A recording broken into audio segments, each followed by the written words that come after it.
We are all set to begin our final session, and I would request all outside in the hall to please come inside, take your seats.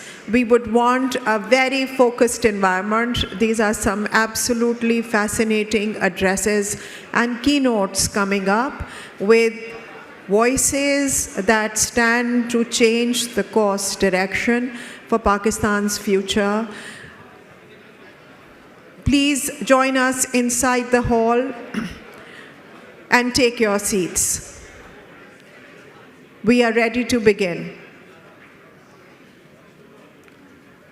Ladies and gentlemen, please join us inside the hall now. Thank you. Assalamu alaikum, everybody. Welcome back from lunch. I hope you have fed yourselves well and have rejuvenated yourselves and are here full of energy and enthusiasm for our power-packed closing session, which is actually a complete program, a complete dialogue in its own right. So if everybody can settle down, we can start. I would like to invite all our worthy speakers for this session to please join us on the stage. I'd like to request General Zubair Mahmood Hayat Saab, please sir, if you could take your seat on the stage. Dr. Ishrat Hussain sir, please. And yes, thank you. Whoever initiated the clapping, please keep it coming. Air Chief Marshal Suhail Aman Saab sir, please. Ambassador Aizaz Ahmed Chaudhry sir. Naseem Zahra Saiba will be joining online. I'd like to request Dr. Moeed Yusuf to please join us on the stage. Dr. Moeed Yusuf. Here you are. Assalamu alaikum. And is Senator Anwarul Haq here?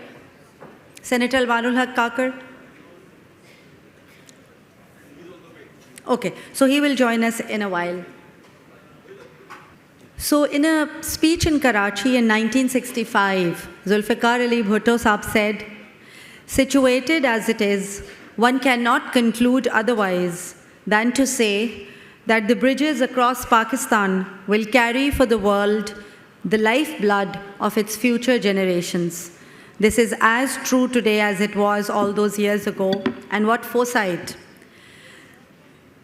The world today is witnessing a redefinition of power dynamics, from the rise of multipolarity to the contest between great powers and the resurgence of regional blocs shaping new alliances. In this evolving landscape, geography is once again destiny, and few nations sit at a more consequential crossroads than Pakistan. Pakistan faces the complex challenge of balancing relationships with global and regional powers, and this balancing act reflects our effort to maintain strategic autonomy while securing economic and security interests in an increasingly polarized world. Can Pakistan turn its geography into a geo-economic asset rather than a geopolitical vulnerability? Ladies and gentlemen, today's closing session is not like any closing session that we've had on any of the Nutshell conferences so far. This is entirely a new concept. In fact, it's disruption. This session has been designed as a complete dialogue in its own right, where different dimensions of the geopolitical ecosphere will be discussed by eminent and domain-specific speakers. The session has 4 tracks.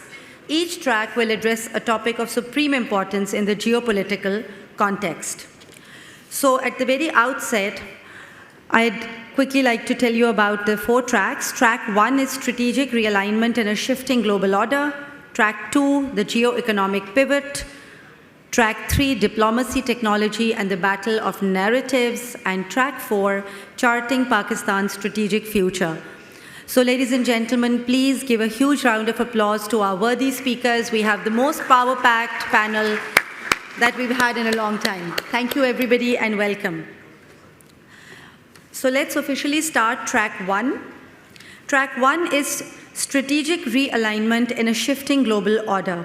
And for the opening keynote, we have none other than General Zubair Mahmood Hayat, who was the 16th Chairman Joint Chiefs of Staff Committee.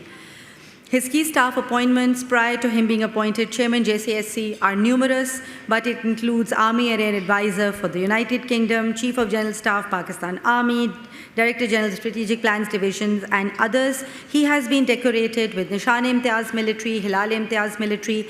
He is also a recipient of the Legion of Merit of Turkey, King Abdulaziz Medal of Excellence, Kingdom of Saudi Arabia, and Honor of Defense Staff, Italy. We're very eager to have General Zubair come up to the podium and share his thoughts on reassessing Pakistan's strategic position amid global power transitions.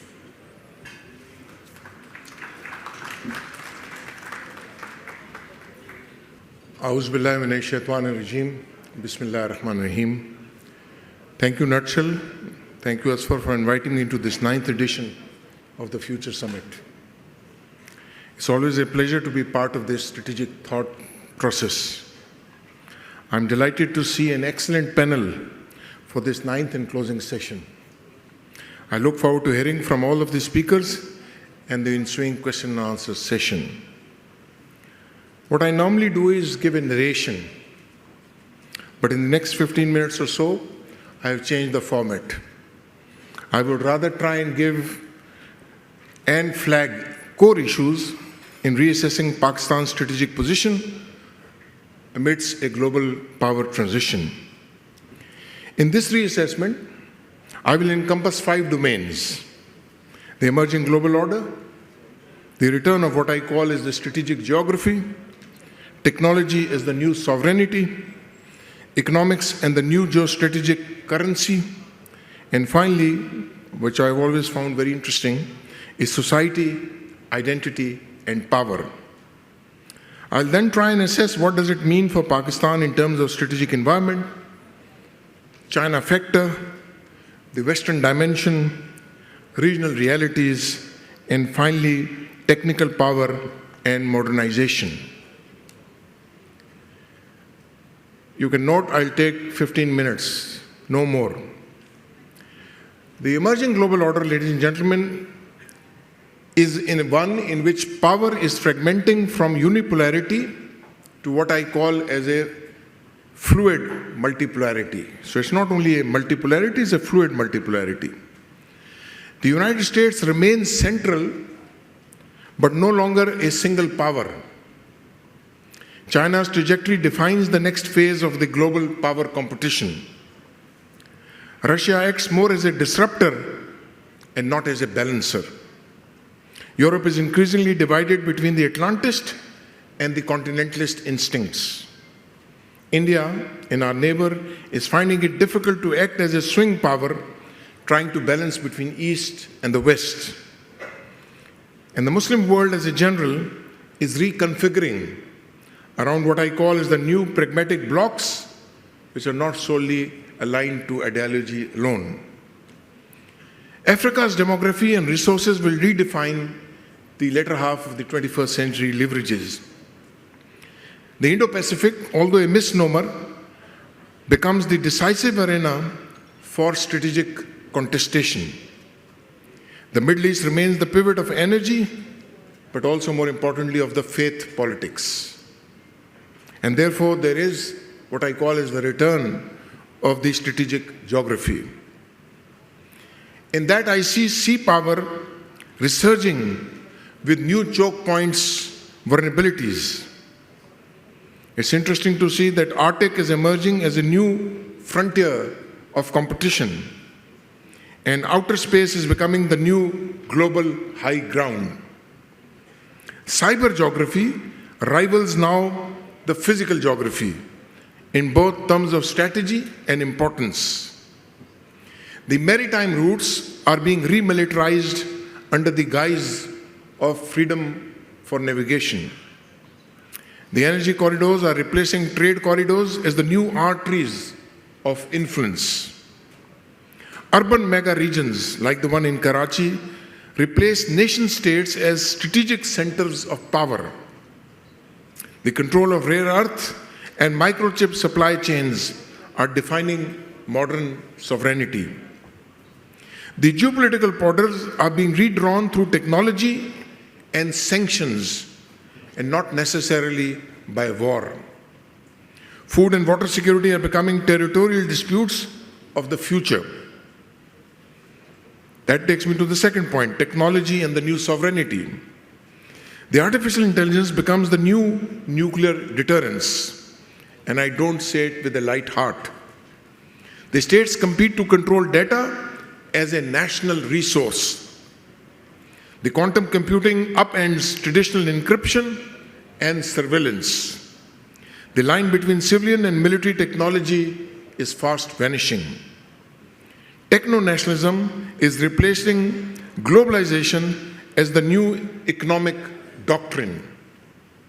Cyber wars will increasingly target cognition, not just infrastructure.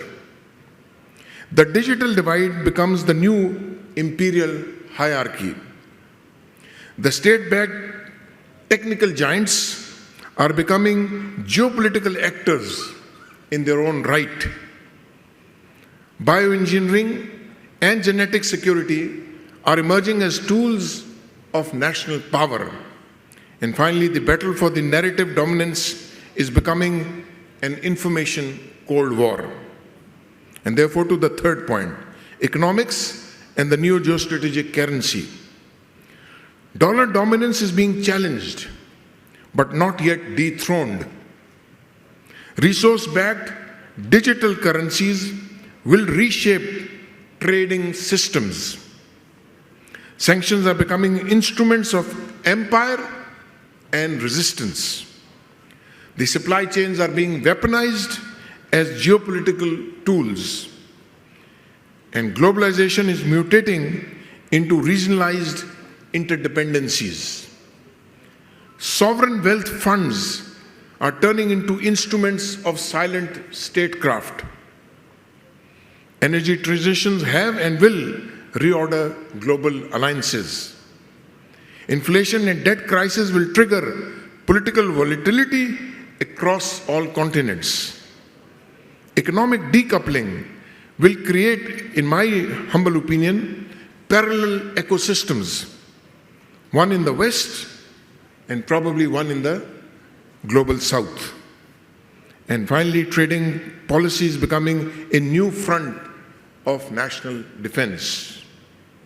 So, on to the last, the society, identity, and power. Ladies and gentlemen, in my humble opinion, populism remains a structured feature and it is not a temporary wave. So Modi is not an exception. Migration will become a political weapon and humanitarian crisis simultaneously. Ideological conflicts will center around truth, identity, and legitimacy, and RSS and BJP are showing that more and more. Religion re-enters politics through cultural conservatism and moral nationalism. The information environment will polarize societies, and may I dare say, beyond repair. The states will rely more and more on psychological control than physical coercion. Collective memory and historical narratives will become battlegrounds of power. Environmental collapse will act both as a catalyst and as an equalizer of global instability. Interestingly, in my view, the next world order will not be designed. It will emerge through chaos and probably through adaptation. Humanity stands at a hinge moment. The future will be decided not by the might alone, but by who defines meaning in an age of increasing uncertainty. Now, having said that, so what does it mean for Pakistan? First, the strategic environment. Pakistan's location remains its greatest strategic asset and its greatest strategic vulnerability. The return of multipolarity, although fluid, allows Pakistan to balance relationships, including and beyond Washington and Beijing. The US-China rivalry will force Pakistan to manage a delicate equilibrium in both diplomacy and technology. The Indian Ocean is becoming a contested security zone, and therefore Pakistan's maritime posture must evolve.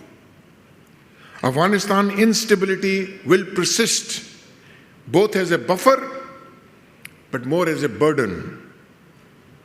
Iran regional's re-entry will complicate Pakistan-Western security calculus. The Gulf's strategic diversification offers new economic and defense opportunities. India's strategic alignment with the West, notwithstanding his bout with Trump at the moment, will harden its stance against Pakistan. The middle corridor from China to Europe bypasses South Asia, demanding new connectivity thinking. The emergence of regional power clusters make bilateralism less effective, and therefore multilateral engagements are becoming more essential. Now to the core China factor.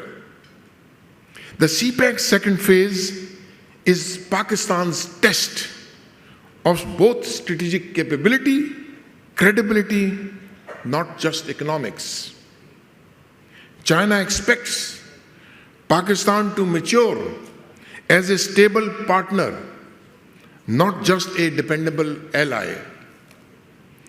Beijing's new caution demands stronger Pakistani governance and a delivery capacity. Pakistan therefore must localize Chinese technology and manufacturing for true strategic gains. Alignment with China will increasingly carry Western political and financial costs. Balancing CPEC with ties to Gulf, Turkey and ASEAN is the new ballgame. Pakistan's strategic autonomy depends upon diversifying partners within Asia itself. China's shift from hard infrastructure to a digital corridor will redefine CPEC's meaning. Pakistan must prepare for a scenario where the US and China focuses inwards and become more selective, what I call now as the emerging G2 factor.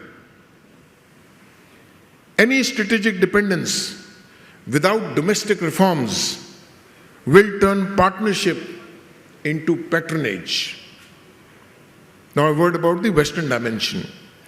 The West views Pakistan through a lens of risk of migration, extremism and debt. Islamabad must redefine its Western engagement around climate, education, technology, not just security. IMF and FATF type instruments will remain Western levers of influence. Western capitals and innovation still matters for Pakistan's modernization. Pakistan diplomatic language must evolve from grievance to global contribution. Diaspora networks are underutilized assets for influence and image building. Strategic neutrality between great powers is impossible without internal cohesion, and I can't make that point more amply clear. A knowledge partnership with Europe can offer soft power leverages. Pakistan must project competence, not complaint, to regain credibility in the world capitals. The West's declining coherence is also an opportunity for selective engagement on Pakistan's choice. Now, the regional realities. India's technological and strategic leap will test Pakistan's security architecture. Afghanistan and Iran's direction will define Pakistan's internal stability dynamics. Iran may offer a quiet and secure strategic flank if approached through connectivity and pragmatism. Central Asia remains the untapped northern frontier of Pakistan's relevance. The Gulf is no longer a financial backstop. It now demands investment-grade partnership. Pakistan must rebuild regional trust to attract trade routes, not just sympathy. The new energy geopolitics of pipeline, grids, and hydrogen will bypass laggards. Pakistan's food and water security are emerging as internal security threats. Turkey's rise will offer ideological defense synergy if managed maturely. In the next decade, regional isolation would mean strategic irrelevance. And finally, technology and power modernization. Pakistan's survival in the New World Order depends upon mastering digital sovereignty. AI, cyber, and data security must become part of national defense, not just IT policy. Civil-military fusion in technology is a prerequisite for a credible deterrence. Youth illiteracy in STEM fields, not just master chefs, will decide Pakistan's place in the intelligence world. Dependence on imported technology will erode both economy and security. And techno-nationalism must replace bureaucratic inertia as the guiding mindset. Information warfare is now a permanent front, and perception is a weapon. Pakistan's narrative must shift from victimhood to one of vision. National resilience will reset on trust, innovation, but more importantly, on institutional performance. Therefore, to conclude, ladies and gentlemen, the next 20 years will decide whether Pakistan becomes a regional pivot or a peripheral state. We are navigating a melting pot of history, a defining era whose seismic shifts will resonate far beyond our borders, shaping the destiny of the entire region and the world order itself. The path we forge from this moment towards, whether towards enlightenment or chaos, it rests entirely upon the bedrock of our collective decisions, our collective choices, but also more importantly, about our courage of our subsequent actions.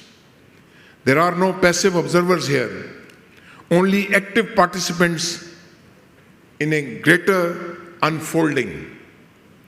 Every decision, I say, is a stone cast in the pond of time.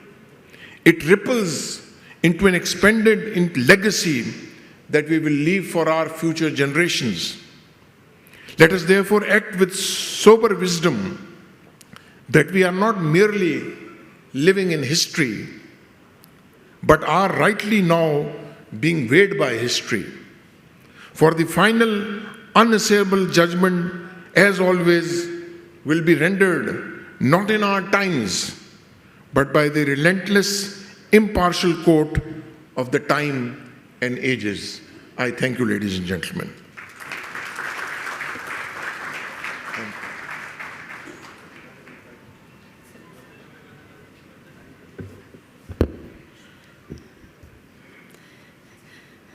Sir आप पूछ रहे थे how is the time, आपसे ज़्यादा timing को कौन manage कर सकता है बेहतर. Thank you very much general Zubair Hayat. It's always extremely inspiring, your insightful address, your views on how global shifts are reshaping our strategic priorities and the importance of our geostrategic location and how we need to convert all our opportunities and all the threats into our strengths. Thank you very much, sir. General Zubair was the only speaker in track 1. We're now going to move to track 2, which is the geo-economic pivot. And the address in this track will be delivered by Dr. Ishrat Hussain. He's a very well-known name locally and internationally. He's very highly respected, a source of inspiration. He's former governor, State Bank of Pakistan. He's been Dean and Director of IBA. He's served at the World Bank. He's remained on different positions within the government as well. He is the recipient of the Nishan-e-Imtiaz and the Hilal-e-Imtiaz, author of 24 books and more than 40 articles. The list goes on and on, but I would like to now invite Dr. Ishrat Hussain to speak to us about the topic, Geoeconomics in Transition, Pakistan and the New Power Map. Sir.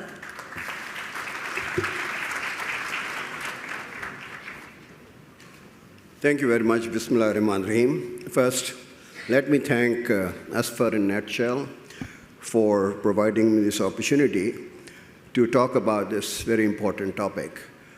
I'm quite happy that General Zubair has laid down the ground or the landscape, so I don't have to repeat a lot of things he has already articulated. Let me submit to you that geopolitics and geoeconomics are closely interlinked, and they cannot be seen in isolation of each other. And I will give you the example of China, which General Zubair pointed out. A poor country with $300 per capita income, which was also Pakistan's per capita income in 1980, today being termed by none other than President Trump to be a part of G2. On the way from 1980 onwards, you have seen the demise of another geopolitical power, which was the Soviet Union, which collapsed because of its economic decline.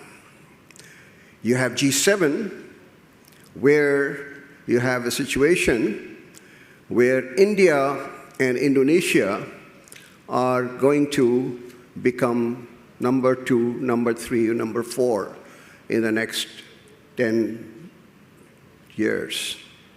India has already beaten the UK. So in a dynamic, changing world, you have to realize that it is a confluence of factors which really are responsible for both the geopolitical influence as well as geoeconomics. A country has to be relevant to the global supply chains or the financial systems or advanced technologies, so it is being useful and to use geoeconomics to promote its own interests. You may have a situation where minerals, oil, and gas are also in heavy demand for a period of time where the world is looking for you. But Congo is a very good example, where it is full of minerals, and those minerals which are really needed for advanced technology. But they're striven with conflict, with civil war. It's one of the poorest countries in the world. It has no geopolitical influence.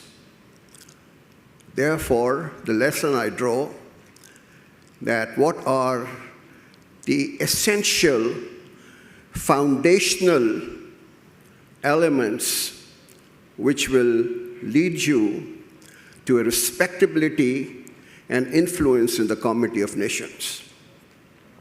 Fortunately, in May this year, we proved that one of the pillars of this foundation is military supremacy. And we proved that we are much better than a much bigger power next to us. That has gained a lot of respect in the international community. What are the two other elements which we have to work on? and they are interrelated. Also, the military supremacy is also interrelated.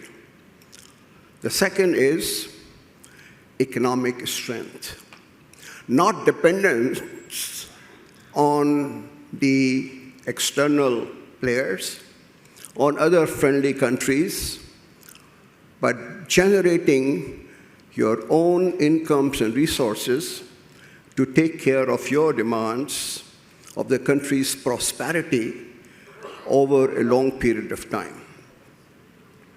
And that I have explained in very great detail in a chapter called Economic Competitiveness for Pakistan, which is published in Malia Lodi's volume, which came out last year.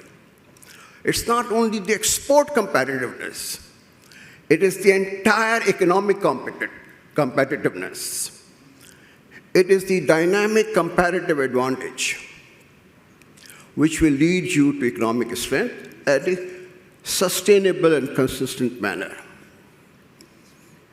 And what do we need for that? And that is also interrelated. The third pillar of strength, which is the technological assimilation, absorption, and usage. And the Pakistan Air Force has very much demonstrated that technological supremacy is also the driving factor for military supremacy. And therefore, we have to now use the technological prowess of the military for the general economy of the country on the civilian side. What are we supposed to do about that? First, we have to generate enough resources to repay our debt because we have a large debt. And unless you are able to reduce your debt situation, you will always remain dependent on that. And how do you do that? Because you are a growing economy, you have 60% of the population, which is youth of this country, and they need jobs, so you need growth. For the growth, you need imports. Unless your productive capacity domestically is able to rise to match the aggregate demand of the economy. And that takes some time. So what do we do in the meanwhile? We have to select non-debt creating flows, exports of goods and services. We have to be part of global value chain. We are not participating in global value chain, which is that you provide those components and those inputs which are needed by other countries in the production process.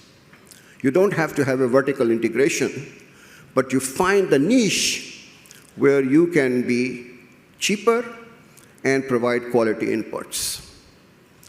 Number two, the services exports are expanding much faster than the goods exports because even the manufactured goods have a large proportion of services, design, finance, insurance, shipping, retail, wholesale, storage, godowns, all these are services.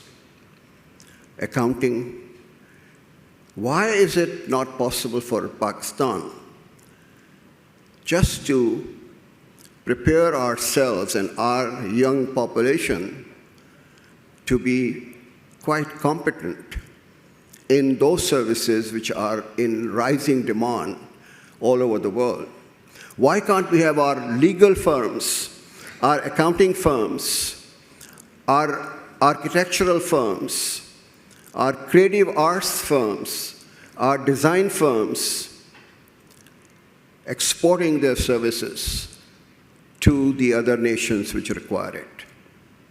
So it's not just the goods, but because services are increasing much faster, we have to prepare our youth with those skills. The IT revolution, the AI, demands that we start the introduction of the science and math and biology right from the middle schools and prepare ourselves for efficient utilization of our human resources. Everybody is not meant for university education. In China, after 9 years, they have an aptitude test. Half of the students go to the university education, and half of the students go for technical and vocational training. And therefore, the unemployment rate, as compared to 23% in graduate in Pakistan, it's only 4 to 5% in China. We are utilizing their human resources in an efficient manner. The second part of the non-debt creating flows is the foreign direct investment. Instead of relying on the shampoos and the whiteners and the toothpaste and others, or the food services, we have to bring in FDI for exports, for technology transfer, and for job creation. These are the three criteria which should guide us as far as the FDI is concerned. I have last minute. The third one is people look down upon remittances. Ladies and gentlemen, let me submit, the remittances are not unrequited transfers. These are the earnings by our people for the services they render to the host countries. And WTO has recognized this as export of manpower services. So if the balance of payment is reclassified, last year, Pakistan's exports of goods and services would have been $78 billion. And Pakistan's imports of goods and services would have been only $70 billion. That is the picture that you have to invest in those areas where the aging population in Japan, Korea, as well as the European countries is demanding a skilled labor force from Pakistan. So if you reinvest in these three areas, Pakistan's debt burden will be reduced, your economic position will be strengthened, your technology will be part of your economic infrastructure, and you will be able to use your position to become a geoeconomic power. Thank you very much.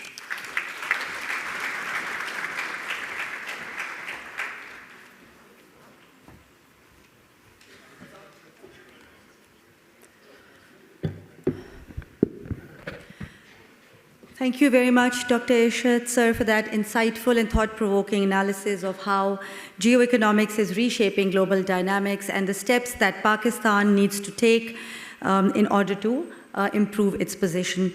Now we're going to come to track 3. This track is called Diplomacy, Technology, and the Battle of Narratives. Sir Zubair also touched upon the importance of the Pakistani narrative. So we're going to have a very interesting discussion on narratives as well. But before that, we're going to have an address by our former Chief of Air Staff, Air Chief Marshal Sohail Ahmad. He was Pakistan's Air Force Chief from 2015 to 2018. He's responsible for PF's modernization plan, projects like the Aviation City, the Air Power Center of Excellence. He focused on research, indigenization, and the development of modern air power employment concepts. Sir Sohail's leadership and foresight set the foundations for the technological advancement and the operational prowess that the Air Force gained and built over the years, leading to the day, quite recently, the day that every Pakistani will remember, and it was the day that our Air Force, or someone from the Air Force, coined the proud slogan, PAF 7, PAF 7, IAF nil. So, Sir Sohail Aman ने हमारे साथ हमारे office में हमें याद है कि हमने 7-0 का एक केक काटा था, सर आपको याद है? And we've not forgotten that. So, Sir Sohail Aman has been decorated with Nishane-Imtiaz Military and the Legion of Merit from US, Turkey, and Saudi Arabia. Now, in his role as Chief Executive Strategic Engagements at Nutshell Group, he guides corporate sector as well as government in policy matters. He also undertakes several philanthropic projects across the country. He's our elder, he's our friend, our mentor, mere bade bhai hain. Sir, please, aap hame join karen for your speech on air power, technology, and the future of national defense.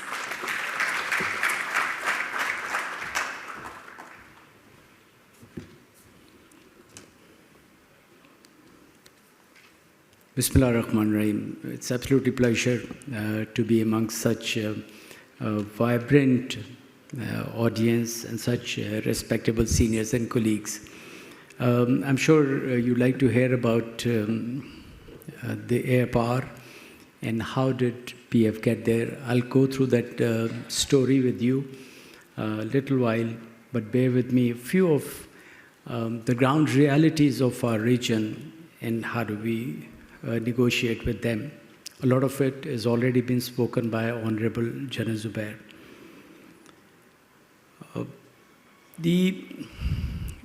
The last 2 days that we spent here, we were all talking about technology, the progress, the climate change, and everything we talked about was progress of the country. We are all beloved sons of the soil and the daughters of the soil, and we want our country to progress. But what we really need to keep in mind is that this all happens under a secure umbrella. Your security is the most important thing. So the best is to be ready for a war if it so comes, and readiness brings the peace and prosperity to the country.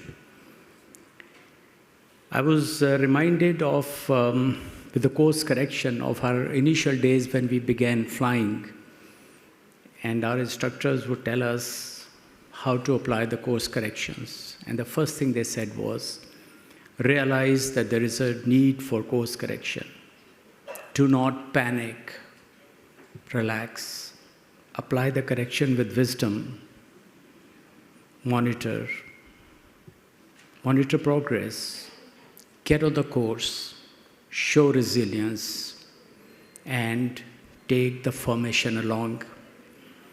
We all remembered these few words for passing the quiz, not realizing that this was a lifetime lesson that was given by our elders. And these are the few principles that all leaders actually continue to evolve and continue to apply. Those are the visionary leaders, those who keep the nations on track, those who keep their organizations on track. They're not the routine leaders. They always understand the need for a correction all the time and bring their organization, the country, to the highest level. We did speak about Indonesia, 10 years of phenomenal progress, and that's where we need to aim to be. But why now? The way the 47 years old unipolar world has dismantled into a multipolar world is spectacular. And what it brought to the world was not prosperity, not peace. It brought war to the world. And now when the other power projections are there, and let me also reiterate very clearly, Pakistan sits not as one of the, but at the most critical point in the geographical location. Where you sit is right next to the Central Asian republics, the two countries on your western border, Iran and Afghanistan, cannot be at any time forgotten because of being backyard of China and Russia. So they will remain at focus, and we need to be mindful about this. On the eastern side, we have a friend which has for 50 years put the theory of Hindutva into the minds of the people, the students, everybody. In the 1971 debacle, Indira Gandhi did not say we defeated it. And what said was that we put the two-nation theory into the Bay of Bengal. That's the kind of mindset that you're confronted with. Technology, yes. Progress, yes. But these are the realities that you will have to continue to face, and you will have to continue to keep that in mind so that you move securely through the passage and ultimately make the nation progress. To my mind, and I'm sure Ambassador Azaz will talk about, but today the kind of need that you have for diplomacy was never there before. You have to balance that act between the China and the West to make sure that you identify your real friends. And the only point that I would like to make here is make decisions which are in your national interest, and do not serve anybody else's agenda. And case in point, you might recall, we fought others' wars and made the region unstable, made our country suffer. But one critical time that we had in our history was option to go to Yemen and participate. We had our friends on the other side, Saudi Arabia, UAE, everybody. But country made a deliberate and correct decision of not participating into somebody else's war, and that's a very, very prudent decision. That is what we need to follow. The worst scenario that you can think of in this region is the internal disturbances within Pakistan. They continue to happen. Very unfortunate with the Zarbias, we thought we culminated with this, but we still continue to face the internal disorders, disturbances, and of course the terrorism. And if that continues to accentuate with the India-Afghanistan nexus, it will not be good for the country. And when that happens, please remember the resources gets consumed, the money goes out, and you can't ensure prosperity of your people, which is the government's primary job. So when I said that diplomacy has to act at the best, that is what I meant. Diplomacy must make sure cooling down of the temperatures in the region. And I know it's not easy. It's a very, very momentous task. Let me get to the air power and technology, which is my subject, and I'll drive you through this journey. Why air power? Air power is spectacular. It brings the results quick as possible time. 1 hour, 10 minutes combat, and you got 7 aeroplanes down, and you come down, and there is a big impact which has been created on the enemy. The world has become so transparent that India, despite its trying its best to hide, you cannot, and it becomes very clear. That is why air power becomes the most optimal choice of weapon for the political objectives to be achieved. But then it's not so simple. And I'll take you through this journey. And today morning, I think we talked about कि हम लोग as a country बड़ी जल्दी में हैं. हमारी economy क्यों revive नहीं हो रही, हमारा क्लाइमेट चेंज हम चीज़ें क्यों नहीं कर पा रहे. And I will try and correlate the two and tell you how it is your Air Force, it's your organization, it is all ours, so that we can draw lessons from this to any part of our country at the policy level. It wasn't that night that this happened. It took this Air Force 20 years journey to get where they were. And the biggest thing was ownership and undertaking the responsibility that Air Force realized that any war which will come, it will open with the air. Please remember, every service has its own part. They've got their own role, but air was, like I said, will be the most optimum choice and the most probable choice. So Air Force realized it, Air Force leadership realized it, and we went to work on it.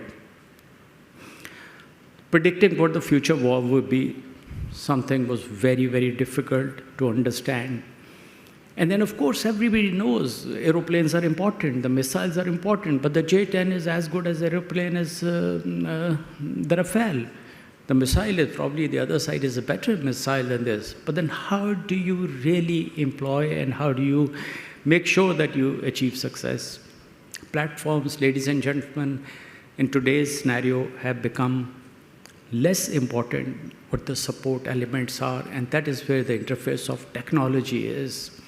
So, Air Force built institutions, point number one.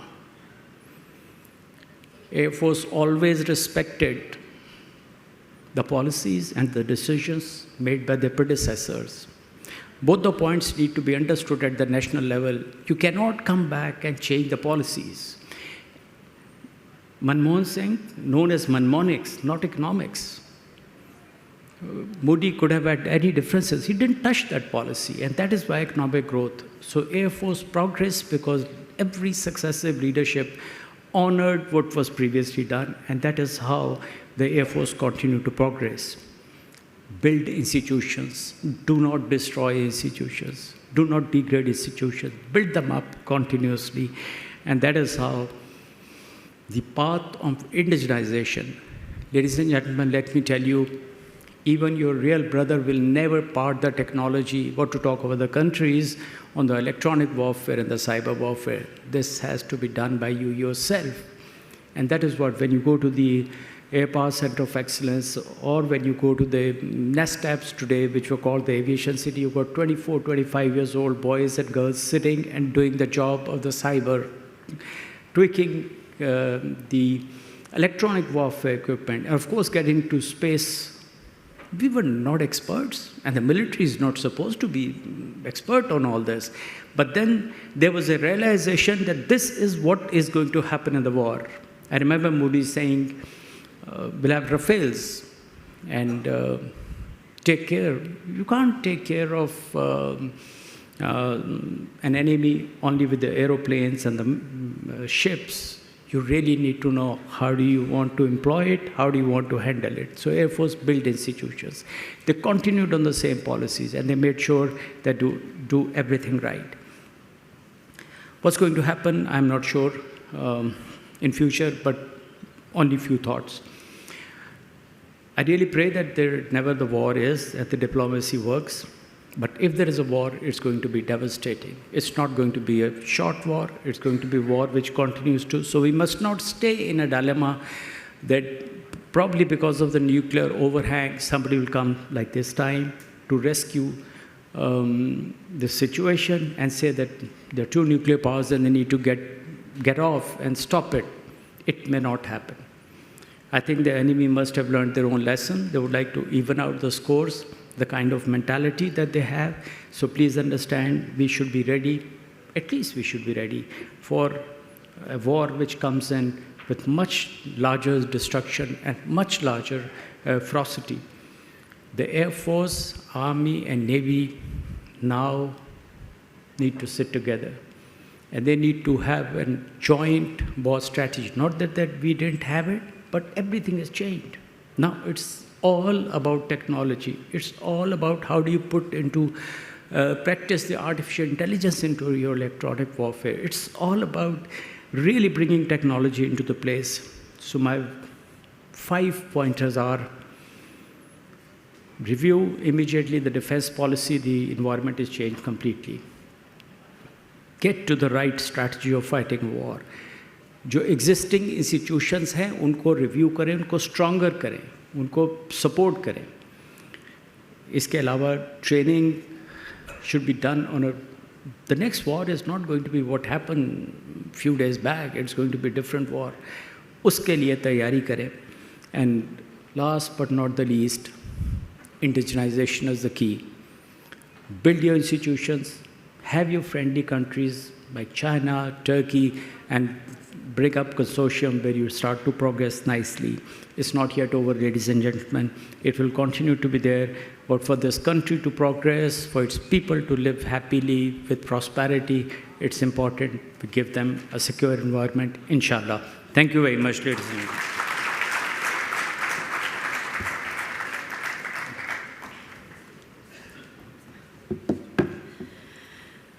Thank you, Sir Sohail, for that motivational and very insightful speech on the evolving landscape in Pakistan. And what you said, what has stayed with me, is that operational readiness for war will ensure long-lasting peace in Pakistan. And you have also reiterated the importance of indigenization. That is key. With this, we're going to come to the second speaker in the same track, which is Ambassador Aizaz Ahmed Chaudhry. Currently, he is chairman of Sanobar Institute, which is an independent voice on global and strategic issues that are relevant to Pakistan. He has had a very long career in the Foreign Service of Pakistan, rising to the rank of Foreign Secretary. His latest appointment, last diplomatic assignment, was Ambassador of Pakistan to the United States. He's also served as Pakistan's ambassador to the Netherlands. After retirement, he served as the Director General, Institute of Strategic Studies, Islamabad, for more than 4 years. He is an author of books. He also writes numerous research articles. And I apologize for the little collision that our water bottles just had on this very narrow table. So, sir, I would like to invite you to please deliver your address on the geopolitical recalibration, balancing great power competition.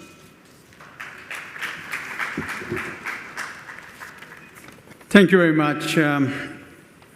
My first word is of gratitude to Asfar Ahsan and Air Chief Marshal Sohail Aman and the whole Nutshell Group team for putting together such a useful summit.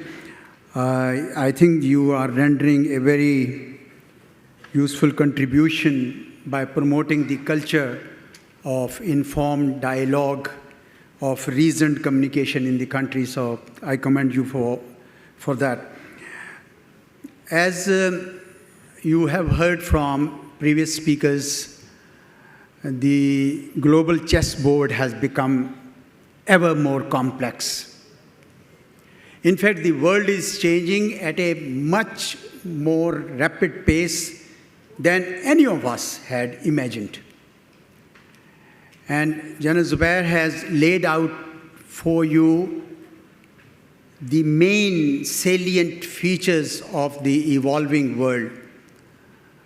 और उसको सुनने के बाद तो लगता था कि महवे हैरत हूँ कि दुनिया क्या से क्या हो जाएगी.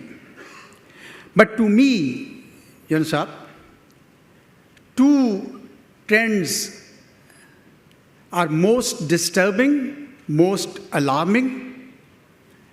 One is the tendency of unilateralism, major powers acting unilaterally.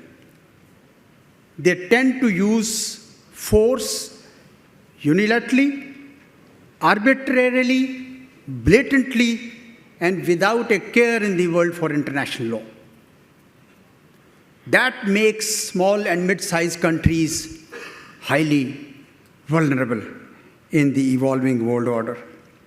The second tendency, which is equally alarming, is hyper-nationalism, which many societies are experiencing, particularly the major powers.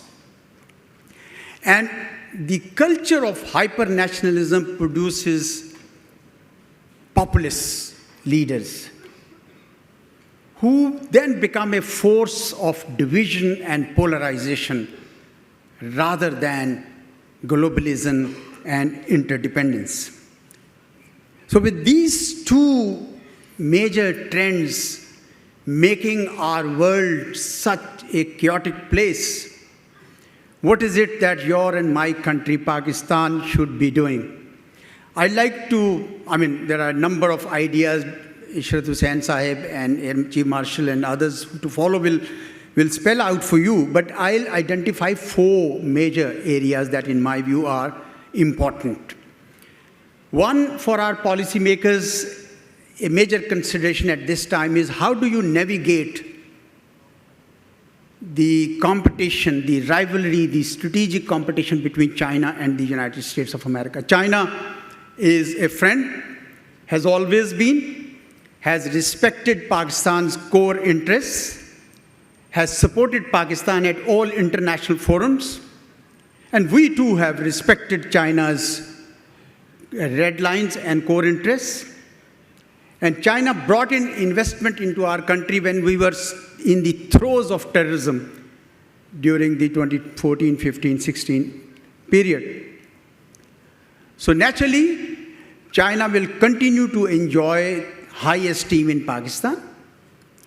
But my worry is that unless we address security concerns for the Chinese investments and personnel, in fact, if we don't address security concerns for any other investors, this source of investment could dry up.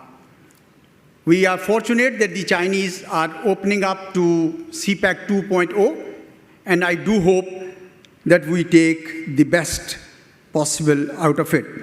As for United States, is a country that we have had sustained periods of engagement with it, and we have benefited from the US in many, many ways, although it is always transactional in nature and short in duration. But by a strange turn of events, United States' interest in Pakistan has been kindled, and we see prospects of US companies investing in our mineral sector and in our oil and gas exploration. I think these are welcome developments. I am not one of those who believe that we should not be riding two boats, or we should pick one side over the other. No, I don't believe in that. In a time like this, in which cooperation and competition coexist, and yesterday, Dr. Muiz Yusuf, sir, you and I were there in SDPI annual conference in Islamabad, and you used a very nice sentence, that this is a time for issue-based coalitions. Pakistan can be a partner with a country A in one issue and a competitor with the same country in another issue. So it's a very different time. So Pakistan can maintain positive economic relations with both US and China, provided, and there is a proviso here too, these relationships are predicated on our national interests. And I think, Chief Marshal, you said that we should not be fighting others' wars. In fact, we should not be fighting others' cases unless they are based on certain principles of humanity. So predicated on our own national interests, I think that is absolutely required. My second point for our policymakers to consider is the continuing threat of terrorism, abetted by, unfortunately, by India and by Afghanistan. And I believe that India will continue to remain hostile with us in the foreseeable future. We are fortunate that through May 2025, we were able to put a check on the series of aggressions that India had committed in 2016, 2019, and now this year in 2025. But as you all are aware of the chatter, that India is still planning some months away of some kind of aggression against Pakistan, I am very happy to learn from our armed forces colleagues and even from Pakistani nation as a whole, which we remain confident, but we are not complacent. And I think we will give them a befitting reply should they ever try. And the international environment has already vitiated. Nobody in the world is ready to believe India's bogey of terrorism that they have been using to aggress against Pakistan. I think gone are the days. Unfortunately, for 20 years since 9/11, we suffered from that. But we hope that this time around, they will not make this mistake. So what are they doing in the meanwhile? They are supporting proxy terrorism, directly and through Afghanistan. In fact, I have written a book, a full chapter on it, how India has dexterously used maliciously rather used terrorism to malign Pakistan, whereas much of it was saffron terrorism. So that's the second area. Don't be complacent. This is a real threat, terrorism, and you got to address it because internally and externally there are dynamics that we must be addressed. The third area is that, again, by a welcome change of events, we see Saudi Arabia, UAE, Turkey, Azerbaijan, and many other countries wanting to have closer relations with Pakistan. Saudi Arabia has even signed a strategic mutual defense agreement. Now, this propitious geopolitics must be translated into geoeconomic dividends. That's the challenge. But how do you do that? And that's where Ishrat Hussain Sahab comes in. We got to build up our capacity to be an attractive destination for investments. And there's a lot that we need to do, and it's all there on the table. But I'll point out only 2 or 3. I believe that we need to have capacity, in-house capacity to build, to develop feasibility studies and pre-feasibility studies. We need to have genuine ease of doing business. All this bureaucratic red tape has disincentivized many of the investors. And we also need to have better legal capacity to negotiate agreements, because we have seen that our agreements that we in the past ended up in litigation or in arbitration.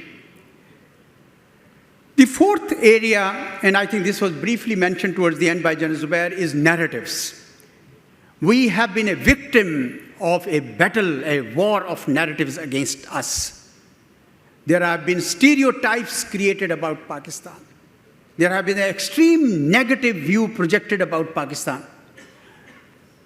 अभी खाने पे इशरत हुसैन साहब बता रहे थे कि ये 4 महीने वाशिंगटन डीसी में थे और वहाँ ये इम्प्रेशन पहले था कि ये पाकिस्तान तो एपी सेंटर है टेररिज्म का, कोई गवर्न नहीं कर सकता, लेकिन this was all changed.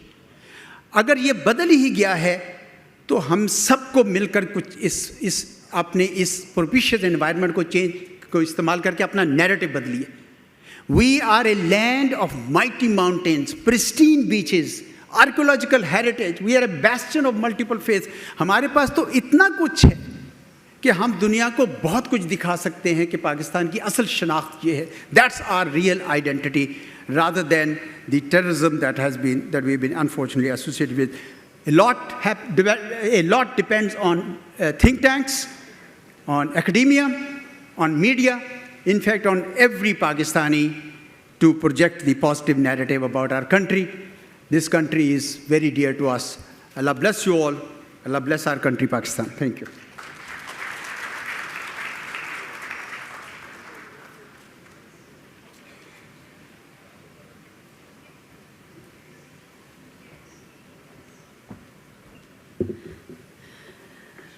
Thank you, sir. We'll be left with some extra time, and I think we can have some Q&A at the end. So far, our panelists are not only comprehensive, concise, but they're dot on time, so excellent, brilliant. Organizers are always happy when we're on time. Thank you so much, Ambassador Izaz Ahmed Chaudhry Saab, for your keen insights into the complexities of international relations and the challenges of navigating great power dynamics. You also touched upon the importance of building the right narrative. I think that is central to the discussion right now, and we will be moving to the next speaker, who will be talking specifically about how to shape our global narrative. Sound desk, do we have Naseem Zehra Saiba online? So I've just been informed that Naseem Zehra Saiba is not feeling well and she won't be able to join us, but she has sent some pointers from her speech, and since we have been waiting to hear about shaping narratives, I'd request Sir Sohail Aman to please go through the salience of Naseem Zehra Saiba's speech, and we all wish her a speedy recovery. Sir Sohail, please. All right. I personally went to Ma'am Naseem Zehra about 5 days ago, and she was very keen coming for the summit, and she was all ready to come, but she's not well. And I think it will be very unfair if we don't talk about what she prepared. So please bear with me. I'll skip few things because those have already been said, but few things which need to be brought in. She's been talking about the strategic outlay of the region, the global environment, so I'll skip that. But the conclusion she made was choices we make, China as our key strategic partner, US our interculator and a friend, Middle East and Iran partners, security and trade with Turkey as an ally, Afghanistan a twin country, indispensable for each other despite all the troubles. So that's the conclusion that she is making. And Ambassador Azaz also said making a friendly relationship with all. She hasn't talked about India because she believes India is probably beyond repair.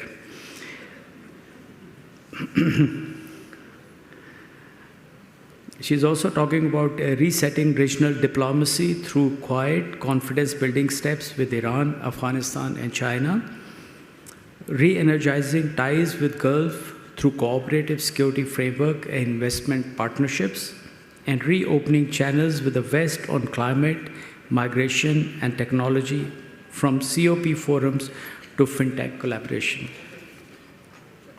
She's also talked about the climate change, and she has appreciated the kind of frameworks that the government has made, and also the need for making bankable projects to get the international grants to be more resilient. And she's also cautioning the industry to cope up to climate change products and the certifications. I'm coming to the conclusion now, and closing is a vision beyond the horizon. As the summit concludes, let us carry forward with conviction that the future is not something that happens to Pakistan, it is something that the Pakistan can shape. Our nation was born from an idea, the idea of dignity, equality, and belief in human potential. That idea must now evolve into a national strategy of transformation, grounded in ethics, powered by innovation, and sustained by unity, inshallah. Let us signal to the world, Pakistan is ready to move from the periphery to the center. And of course, all the discourse that we've had now, we've really once again identified the true central position of Pakistan. From a narrative subject to a leadership with agency, from crisis management to course correction. Because in redefining our direction, we will not only secure Pakistan's future, we will help restore faith that nations can still rise with competence, integrity in a fractured world. What a beautiful words that she has written, and I think I must admire her conviction of writing all this for the summit and making sure that I read it. Thank you very much, ladies and gentlemen.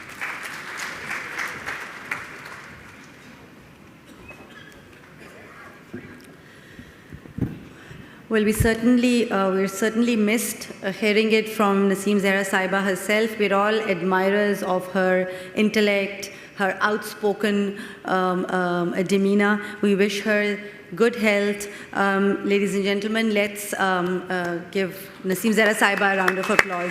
Ma'am, if you're watching or if you watch the recording, we're all praying for your good health. Right, so now we come to the last track 4, which is charting Pakistan's strategic future. And the first address in this track will be delivered by Dr. Moeed Yusuf. You're all very familiar with the brilliant Dr. Yusuf. He is recognized as one of the leading scholars of his generation. He has a rich academic background. He's held significant positions in his career, including most recently as Pakistan's youngest national security advisor. As an accomplished writer, he has published extensively. Dr. Saab, we are anxious to hear you give your views on strategic convergence, aligning security, economy, and foreign policy.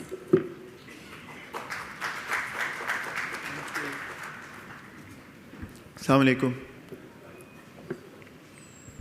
First of all, let me also join others in thanking my very dear friend Asfar and the Nutshell Group and everybody who's made this possible. I know everybody's kept to time, and I don't want to be the black sheep here. So let me try and be brief. This topic, strategic convergence, aligning security, economy, and foreign policy. I think there's a fundamental question we need to ask before I say anything. Aligning these three for what? What is the ultimate goal that we want to achieve by aligning these three? Because these can't be, in and of themselves, a goal. And let me submit to you that there is only one goal that we need to collectively be working towards, and that is human security.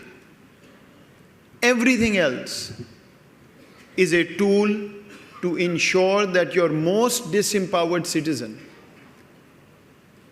has safety, prosperity, and dignity.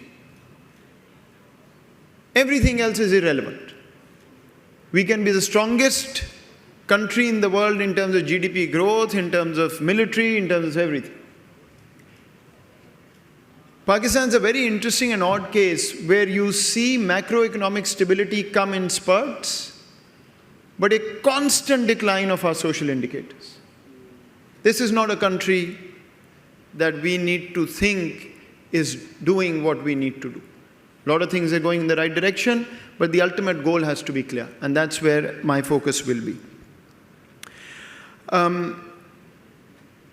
The last major national analytical exercise done to answer this question was the national security policy, where everything was unpacked, and fundamentally this question was asked.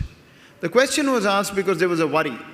And the worry was that given where the US-China contestation and the world was going, which we see today, if Pakistan continued to react rather than being proactive, we will become the grass that is trampled under the elephant's feet. In other words, we will be the proxy battleground for the next phase of geopolitical competition. That document essentially identified one basic principle. If your goal is human security, you need two things. Peace, so the traditional security part, and even more importantly, the resources to ensure that you have enough money to pay for your defense and your human security. And that's where this entire idea of economic security and geoeconomics that has been talked about was crystallized. It's been discussed forever, but it was crystallized as a national policy. To achieve that geoeconomic success, which we call the cooperative geoeconomic model, because by the way, geoeconomics in the world has always been known as a Machiavellian concept to weaponize economics to achieve geopolitical goals, as we are seeing today in the world, everywhere. And to get to that geoeconomic goal for Pakistan, three things were identified. Number one, development partnerships rather than assistance-based relationships. Number two, connectivity in the region for which Pakistan would be the hub. And number three, to achieve this, a foreign policy that would be based on no-camp politics, which other speakers have also talked about, which is that you can't go 100%, 0%. It doesn't mean you're 50-50, but you're working with all countries that matter. Today, the world, of course, has gone in a very competitive direction. So the most important or the most frequent question I'm asked is, अब क्या होगा? आप कहते हैं cooperative geoeconomics, इधर ये story है, so where do we go in Trump's world? And the answer is, you double down on cooperative geoeconomics. And let me explain why. There is this myth that because economics is being weaponized, every country now needs to weaponize economics and use it for geopolitical gains. The problem is that this weaponization is happening only in 3 or 4 spheres. One is critical industries, the second one is financial and monetary infrastructure, the third is rare earths, critical minerals, which is resource control, and the fourth one is digital and cyber. only countries that actually have an advantage or are standard setters in these areas will be able to weaponize them to their advantage. Otherwise, we are standard takers. So it is not an automatic that every country will just weaponize and start benefiting from it. Certain countries will. They will dictate where these things go. China and the US can decide whether there will be a technology curtain in the world or not. Pakistan can't. We are a standard taker. We can only ensure that we don't fall in the trap of having to choose one side or the other side. And so, if you unpack this further, what you will identify is exactly what Ishrat Saab has talked about, Azad Saab and others have talked about. You have to double down on the model of cooperative geoeconomics to ensure that your economic security is intact, from which you will have the resources for your military security and human security. So how do you do that? If the three pillars are development partnerships, connectivity, and no-camp politics. Development partnerships, I don't need to talk about more because Ishrat Saab, what you've mentioned is development partnerships. Moving away from assistance and talking about what? Non-debt raising, non-debt foreign exchange earnings. Export, FDI, exactly as you said, not all FDI, particular kind, and manpower exports. This is basically laid out in that document as well. Second comes connectivity. And here is where I think we are struggling. If you look at our western border, both neighbors are closed. You look at our eastern border, the neighbor is closed. You look at China, it's open, it's a critical, important relationship. But there are a number of issues with CPEC, starting from security of the Chinese, which they keep talking about and we need to address. I think we need to think long and hard about this connection between geopolitics and geoeconomics. If the eastern border is closed and is unlikely to open, the western border must remain open. And so the Central Asia connectivity and beyond, I think we need a rethink. We need to figure out how to separate connectivity from the very genuine security concerns we have and create a dual policy for our western border. The other critical thing, which may not have been as important at that time, but I think now is the time to really work through that, is that Pakistan has to become the melting pot for competing economic investments. The way I always explain it is creating space for economic bases rather than military bases. And the one sentence that I often am found using is what was thought of originally, that the cost of an unstable Pakistan must be greater than the cost of a stable Pakistan for your friends and foes alike. So a country like China and a country like India, there should be such an incentive structure that they realize that instability in Pakistan is going to hurt me more than stability in Pakistan, whether I like it or not.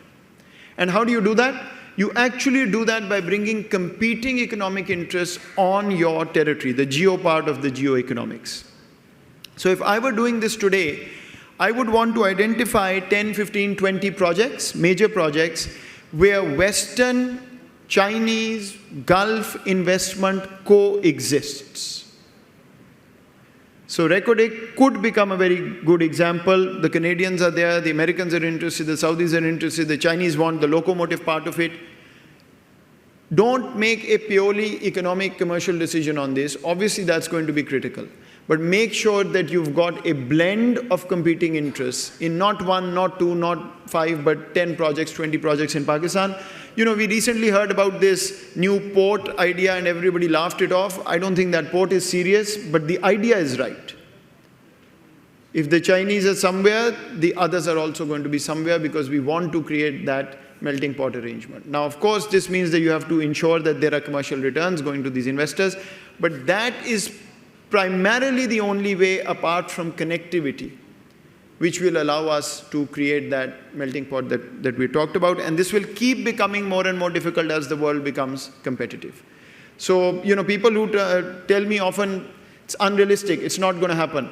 My only answer is, give me the alternative to geoeconomics, and I'll go with that. But if we don't have an alternative, to sit back and wait for the US-China contestation to again land on our head, I think will be suicidal. One other interesting part is everybody, the entire world is very worried about where the Trump sort of phenomena of tariffs, trade, protectionism is going. Let me just say this. For some countries, it's an opportunity. Pakistan actually never got connected to the global value chain. In fact, now with the recalibration and reconfiguration of trade pacts, trade arrangements, regional, bilateral, we have an opportunity to get back into that space. We didn't do well under the WTO framework, not because of WTO, but because of us.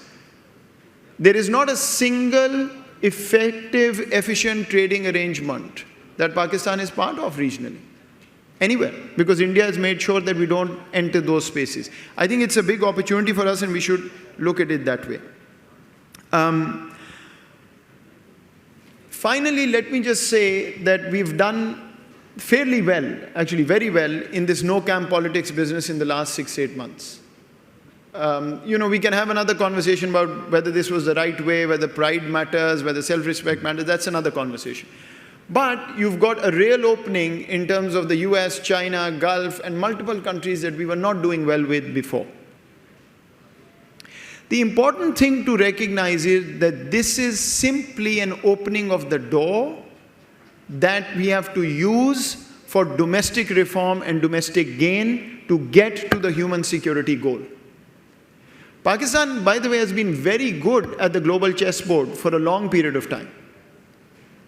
Our problem is we can never translate that into genuine domestic reform which can do judicious wealth and resource redistribution across society.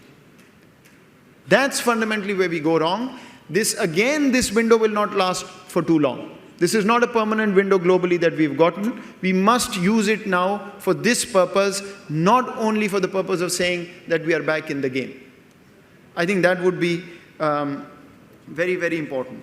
And there are certain things we have to do for that. Everybody's talked about red tape and all of that, but something needs to be done. We come every year to this summit and we say the same thing, ease of doing business. All of that is said over and over again. But unless that changes, the world is not going to wait for us. This I can guarantee you. And I worry that we may end up in that same space again if we don't do that. 2 final points. First, when I talk domestic, when I started, I told you development partnerships, connectivity, and peace. The entire regional puzzle, the entire global puzzle is going to come to naught if we don't get our domestic peace in order. Our periphery is bleeding. We may not talk about it. With that, and with the red tape, no investment is going to last. So I think the first thing we have to do is look at the internal resurgence of violence, or whatever you want to call it, on the periphery, the terrorist issue, and that is not going to be resolved without public consensus and support behind it. And that's a fairly complicated thing given the current political environment, but we have to look at that. And the final point is about narratives. And here I would beg to disagree with the conversation. Narratives are about the creation of a story that we tell the world about ourselves. We have very positive narratives which the world is buying for a change in the past 6-8 months. That is strategic communication. I think our problem is that we are not benefiting from our number one strength. And I challenge you to think about this a little bit. People sitting in the US, UK, Australia, you say, let's go to Pakistan, they say, nahi bani, sorry, main nahi jata. Not even investors, just friends coming to visit. Once they land in Pakistan, I've never seen somebody leave without saying something good about the country.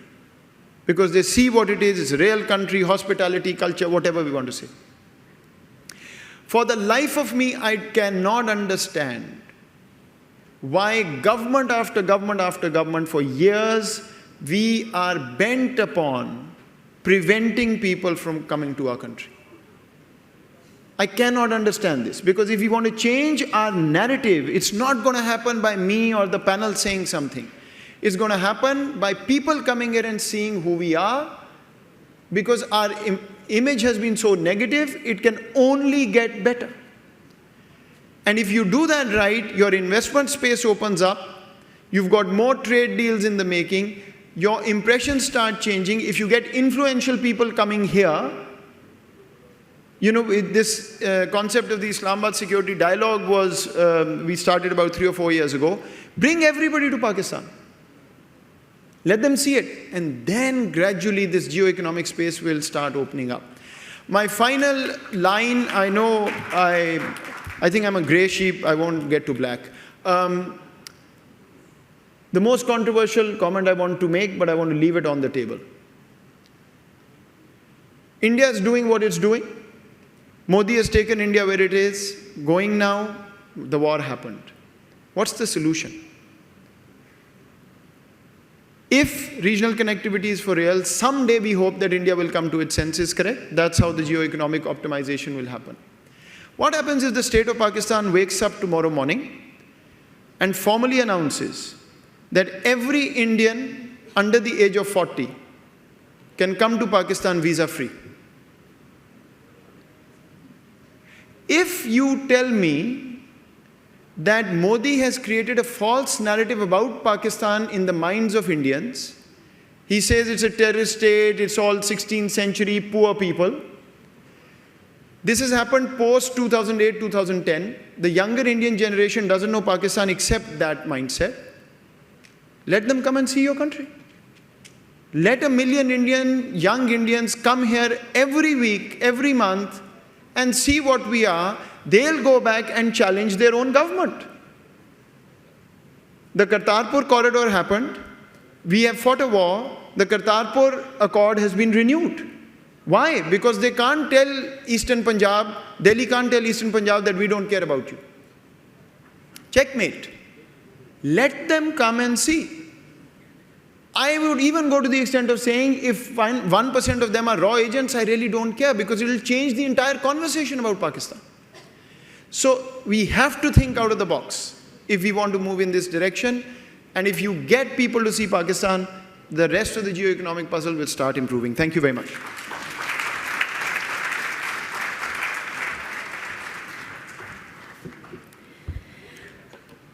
Thank you, Dr. Moeed Yusuf. How exhilarating. You're a true thought leader, mashallah. I know you did not let yourself become the black sheep. We're doing pretty good on time. Your thoughts have really given us a lot of food for thought on how to position ourselves and how to shape our own space in the overall strategic ecosphere. So now we come to the next speaker in track 4. I'd like to also welcome Senator Anwarul Haq Kakar. He joined us while the session had already started. So Mr. Kakar was the 8th caretaker Prime Minister of Pakistan. He was elected as an independent senator from Balochistan in March 2018. And while he was senator, he was also the chairman of Senate Standing Committee on Overseas Pakistanis and Human Resource Development, and a member of the Business Advisory Committee, Finance and Revenue, Foreign Affairs, and Science and Technology. He's an avid intellectual with keen insights on the issues faced by Pakistan, particularly the Balochistan province. He's also patron-in-chief of the Voice of Balochistan, an independent perception-building initiative that he masterminded. The topic that Senator Anwarul Haq Kakar will be sharing his views on is leadership in uncertain times, reimagining Pakistan's strategic future. Ladies and gentlemen, put your hands together for Senator Anwarul Haq Kakar. Bismillah ar-Rahman ar-Rahim. Thank you so much. Thank you, Asfar, and the entire management of this event who has hosted all of us, Sohail Saab and the rest of the team. It's always good to interact with old friends. And the best thing was that when I had to speak last, it made my job so easy, because I have to all rephrase what my earlier learned colleagues have already shared with you. So I probably wouldn't be adding much of the quality. I already apologize for that, but in order to fulfill the ritual, I have to speak. If you find it disappointment and disturbing that I didn't add anything value, so I'm sorry, sir. Well, reimagining Pakistan. We can reimagine ourselves, or we can reimagine our collective body when we know in the first place how did we look, where we were. It takes me back to the story of Pakistan movement. And when I speak of Pakistan movement, it is the bifurcation or partition, almost 5 partitions of British Raj. We normally and usually think that there was a single partition. It was never a single partition. First probably was in Burma, second was ours, third was 1971. Along with us, the partition of the princely states, someone would refer it as a 4th partition. And the 5th was the Arabian Peninsula's princely states. They were all handled by Kuwait and Qatar and Dubai and Abu Dhabi. And just imagine if they were given a choice in 1947 either to join India or Pakistan. What would have been the strategic transformation and future of this collective political body which is today is known as Pakistan? My humble thoughts on the future directions. I'm an inborn, I would call myself a sanguine individual. I'm quite optimist. And it doesn't die, no matter how the situation is worst. One of the verses of the great Quranic scripture is that when you hit the despair moment at the most, His mercy begins from there. So the creativity of entire universe is concealed and hidden in desperate moments. When individuals are desperate and despair, something new comes up. Look at the century of humiliation with one of our strategic ally, the Chinese, all filled with opium, probably one of the worst inner story as compared to what it is today's Pakistan. I keep hearing about different themes. I just want to try to connect and reconnect the different points I've taken from the learned speakers who have said something over. I hear about human skill and producing goods and services and linking it with the global labor market. And then I hear a complete disappointment that people, the future, the youth doesn't believe in Pakistan. They're all leaving Pakistan. So how do I balance it out? Where is the reality? This regimental division, which probably General Zubair Hayat has spoken about, the battle of narrative. How do we take our narrative? So what is Pakistan, or what was Pakistan? I keep hearing from my Iranian and Afghan friends. I always hear from them that we have got thousands of years of relations with India. So it's quite an old one. When I started exploring and finding out, in reality, they have thousands of years of relation, both Afghans and Iranians, with modern-day Pakistan rather than Tamil Nadu. It's with Harappa, it's with Mohenjo-daro, it's with the Indus civilization. The Lopez of Afghanistan was traded here. And the Mesopotamian, where the Iranian plateau was also part of that, some interpreters from the Indus cities, the early civilizations, migrated over there to do the interpretation between the two different ethnic groups. So it wasn't with Gujarat, Indian Gujarat, I mean, or the northern Indian speaking, Hindi speaking belt, or the Chola dynasties, South India.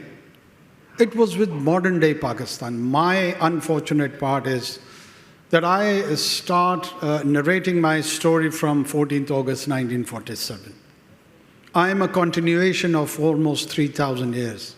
The early Aryan immigrants who settled here from the Harappan civilization to Mohenjo-daro, the Indus, and Mehergarh. I've got quite an old stories to tell. And by the way, Mehergarh civilization has not been a Balochi-speaking civilization, so clear that confusion. Balochs are quite recent immigrants during the Seljuks and the Mongol encounters. They have shifted from Halab to Iranian plateau initially, and then around 500 years, they have entered from Kerman and Oman to our part of Balochistan. It's just for clarification. I'm not trying to make a political point. Just a historical fact. So when I want to reimagine, these are the imaginations who has a flashback. In my collective memory, I've got a language which is Pankrit and Sanskrit. Sanskrit's grammar, on which the entire RSS brand takes its pride of 4 Vedas, the oldest being the Rig. Its grammar was shaped in Peshawar. So this is my story. I failed to tell this story. Even the smallest portion, which is the white color in my flag, is quite rich. So in this collective memory, where it pours in from Sanskrit to Arabic, to English, Persian, Urdu, a lingua franca which was designed in the same region. And then with all these regional languages and diversified cultures, what a rich story I can tell. This is just on the cultural aspect. I have access to 3 languages in terms of poetry: Persian, Pashto, and Urdu.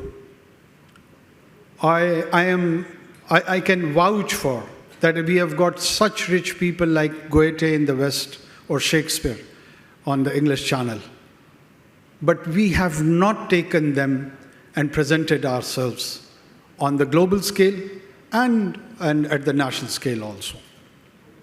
I'll come back and comment a bit on the recent phenomena. I keep hearing these subtle comments that Air Force have brought us to this victory, and sometimes someone would shift it in a subtle manner to other institutions. I'll share something of importance and value and real-time information what was going on in those 4 days. The Clausewitz idea of military leadership is very important, and I'm pretty much sure my senior elders of military background knows him more and far better than myself. And that is the leadership which has the combination of intellect and courage, integrity, where it can peek into the fog of war. When your leadership, I'm not naming them, I'm not naming anyone. When you receive a call where we were having a so-called strategic competitive discussions here in this hall between US and China, and the call is from Mr. Rubio or from Mr. Trump, and then we are talking about geoeconomics. Then receive a call from Mr. MBS and from MMBZ, all strongly discouraging you, rather stopping you, rather holding you, pushing you back to sit silent. Then with or without any technology, someone has to come up and rise to that moment and make a decision. And that moment either takes you to glory or ignominy. Pakistan had former. Pakistan got glory. It could have gone other way around.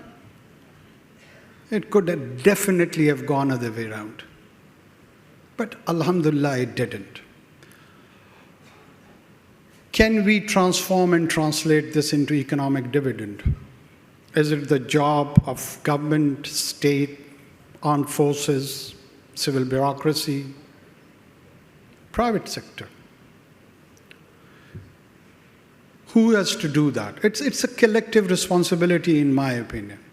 Recently, I was following a Saudi delegation under Prince Mansour came. They probably came here to Karachi, they went to Lahore, and I was hoping some B2B relationships would be developed. But this is pretty much shocking. It's so easy to criticize and suggest and tell what is the shortcoming of the governments, and there are many. I'm not advocating, I'm not the spokesperson of the government right now. There are many. Tax regime, tariffs, power sector, you name it, bad debt, all of it, all our 70 years of misdeeds, whatever we've done. But what about the growth engine? Where are my Elon Musks? Where is my private sector? Would it always look for the clientage model of economy? Would they always look for 5, 10 privatization of the bank on the promises that they would be investing in the small and mid-size businesses? I ended up paying 24% of the interest rate when the profile of the whole banking private sector is with the government. So they take all our money, deposit in the banks, loan it to the government, take 24% of the interest, and that is one of the best business models.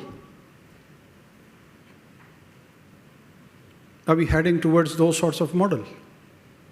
Yes, it was said that we can have relationship, and I'm so glad it has been shared before me commenting over it.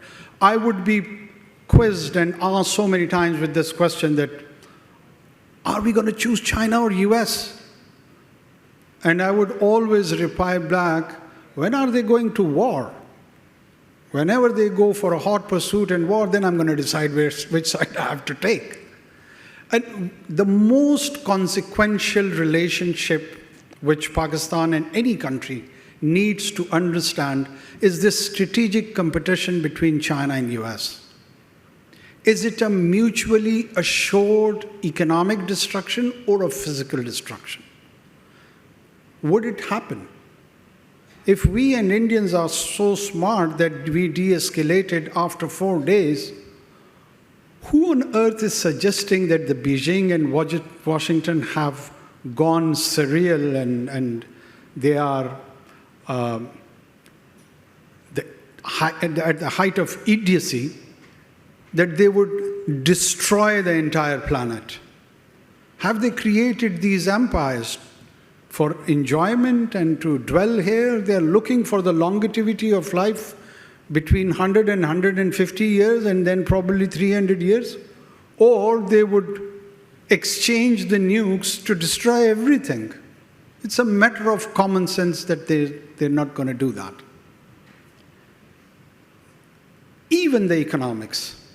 If you look at the critical earth materials export regimes, the manner they have brought a leverage to the Chinese side, and the AI chip, Blackwell chip from the NVIDIA, where they have control on the Chinese side, they did not go for the all-out open war. Rather, there is a thaw, there is a stoppage. There's no strategic agreement between them yet. But all-out destruction is not an option. The world is in transition. Post-Second World War order, in which the security guarantor was United States of America, which took over from the UK, that is almost diminishing. It has not been announced. Its initial diminishing element appeared on the European continent in the Ukraine-Russian war, then in the Middle East, then telling its allies in the EU or on the European continent that you have to spend more on your own defense budget. So this is all stepping back. And this stepping back is not an event, it has to be a process. And that process, in my humble assessment, would take at least 10 to 20 years. And on the other hand, the emerging dragon is neither able nor willing to replace the role of the social guarantor of the United States. So would it lead towards more chaos and anarchy at the global scale? If there is a certain collapse of the United States, what would happen? I think it's a very scary sort of a situation if that is the outcome. So we have to navigate while appreciating and understanding what is going on. And then, with the new technologies, the knowledge-based economy, the resource and its importance and its role, internal order or disorder, we have to eliminate the obscurity and confusion. The strategic clarity, whether it is internal or external, is the most important element for our existence. Nothing else is more important than clarity. Clarity gives you everything. Yaqeen muhkam amal pe hum, mohabbat fateh alam. So that clarity is required to transform it into a national wealth. We are confused how we're going to handle Balochistan. Half of the nation wants to lick whatever terrorists are doing, their toes, and probably less of the half wants to confront them. So how do you do that? What about the terrorism in NKP? Some would have a skewed and distorted interpretation, linking it to different political positioning that these are the causes of the terror. The simple fact in 2025-26 remains, do I allow my people, our population, to be the victim of this terrorism? Yes or no? I can have a PhD and post-PhD on the different reasons that what were the causes, but it's not going to stop that one single assassin, a suicide bomber, who's going to eliminate either security personnel or a common citizen. Yes, human security is of utmost importance. But how do you do that? A human or a group of human beings is threatened by another group of human beings. So in order to protect this group of human beings, you have to kill these group of human beings. It's quite a gory job. It's quite a gory job. Who's going to decide? And that decision making, it has to be equipped with quality information.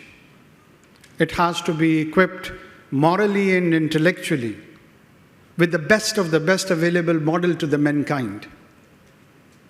So there are all these point of conversations and these forums, I think, should do provide us an opportunity to speak out our hearts, to speak out our minds with this assessment that whatever I said could be utterly wrong. It could be utterly nonsense. And I may hear something new. I do not have access to gospel truth. And I do not represent gospel truth. All I'm trying to do is just share my honest observations. And in my all honesty, I can still go wrong. I'm human. It's pretty much normal. And this test and trial would tell one another that how do we go about these things? The geoeconomics cannot be achieved along with power element, which is important for the social order. If there is no military might, your existence is at stake. When I was growing up, that was probably year 1987 or 86, a new virus emerged, acquired immunodeficiency syndrome from Africa, famously known as AIDS. So I asked my teachers, what sort of implication it has on human body. He explained it to us that it eliminates your immune system. And then you can die out of flu. You don't need to have cancer. So for me, this is the honest reason that I've always believed that the protectorate and the security guarantor of the social order are the most sacrosanct. We haven't tasted or experienced or can't even imagine the wrath of anarchy. And there are some very conservative saying, I don't say that everyone should buy it, but let me share it, that it is better to have few centuries of tyranny rather than few weeks of anarchy. So we need to balance internally. There would be some popular views and there would be some not that popular views. I probably represent the one who are not that popular. That's fine. But going deep down, instead of having an outlook either on the likeness or dislikeness, love or hatred of individuals, would lead us nowhere. We have to be objective. And in that objection or meaningfulness, Pakistan has a great future. 250 million people, 760 kilometers of coastline. This is what we are talking of, $10 trillion at least in blue economy. Natural resources. And this land is our collective gift. It does not belong to only Pashtuns, Baloch, Sindhi, Punjabi, Gilgiti. Let me say it all out clearly. Pakistan was not created for Pashtuns' rights or Baloch's rights or Sindhi's rights or Mahajir's rights or Gilgitis or Kashmiri's rights. It was an idea where this probably a new spiritual identity, if I'm allowed to call it, a group which identified itself to the Arabic monotheism. They have equal opportunities and the same responsibilities to protect a territory and create a life, economic and social and cultural, all, where it can be a role model, like a Jeffersonian democracy in the US or a Westminster model democracy over there. It was a role model of tolerance, of inclusiveness. We have turned it into an internal battle with one another. And every side thinks that they are on the right moralistic side. So there has to be an anchor. There has to be an anchor, and I don't shy away that anchor is state, whether somebody likes it or dislikes it. There has to be a relation between the individual and the state. Rights and responsibilities. There are certain rights of the state as well. That's why we inserted Article 5 in the Constitution. Unconditional loyalty. I cannot tell my parents that if you provide for my dinner, you're a great parents. Otherwise, I'm going to defy. I'm going to say, no, you're not my mom, you're not my dad. This cannot happen. In poverty or in richness, they are mine. In good or bad, I owe them. And this is the parental, this is not just रियासत माँ के जैसे होगी, रियासत माँ बाप जैसी होगी. माँ के लाड से तो वैसे ही बच्चे बिगड़ जाते हैं. So thank you so much everyone for this patient listening, and I apologize once again if I have not added anything of value. Thank you so much.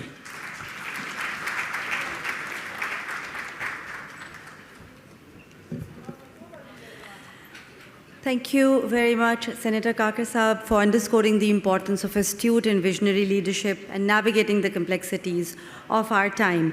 So, ladies and gentlemen, at the end of this dialogue, we're opening the floor for question and answers.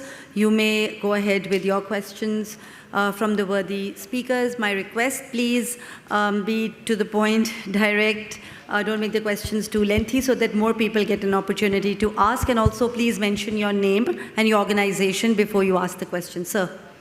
Also, who are you directing the question to? Thank you. Assalamu alaikum. My name is Kapil and I am Pakistani and a Hindu. So my question is from Mohit Pirzada. आज पहली मरतबा मैंने life में कोई positive बात सुनी on this floor.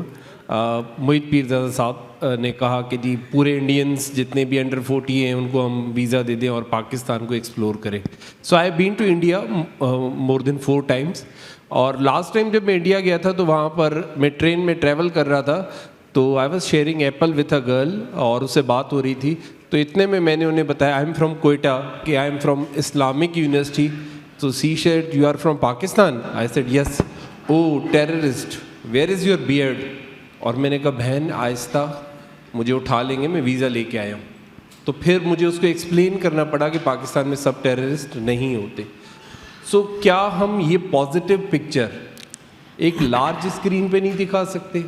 हम media को और मेन स्ट्रीम मीडिया को बंद करके और अगर एक पॉजिटिव नैरेटिव देना चाहते हैं, अगर मेन स्ट्रीम मीडिया पे ही हम एक पॉजिटिव नैरेटिव दें, पाकिस्तान में जो भी हो रहा है सोशल मीडिया को एक चांस मिल रहा है रॉन्ग नैरेटिव शेयर करने का जब मेन स्ट्रीम मीडिया बंद होता है. मेरे सामने ब्लास्ट होता है, मेन स्ट्रीम मीडिया नहीं दिखाता और मुझे रॉन्ग इन्फॉर्मेशन मिलती है सोशल मीडिया से. So I am force to believe it.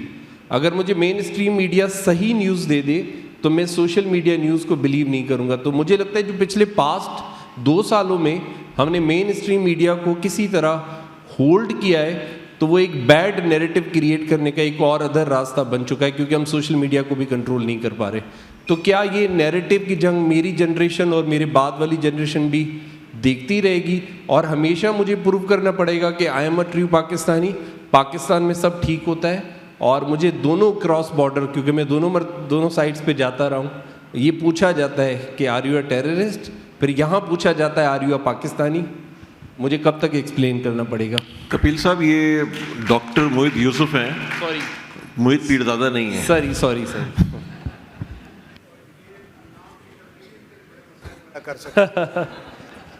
इनको ओमान जाना है, नॉर्दर्न एरियाज नहीं.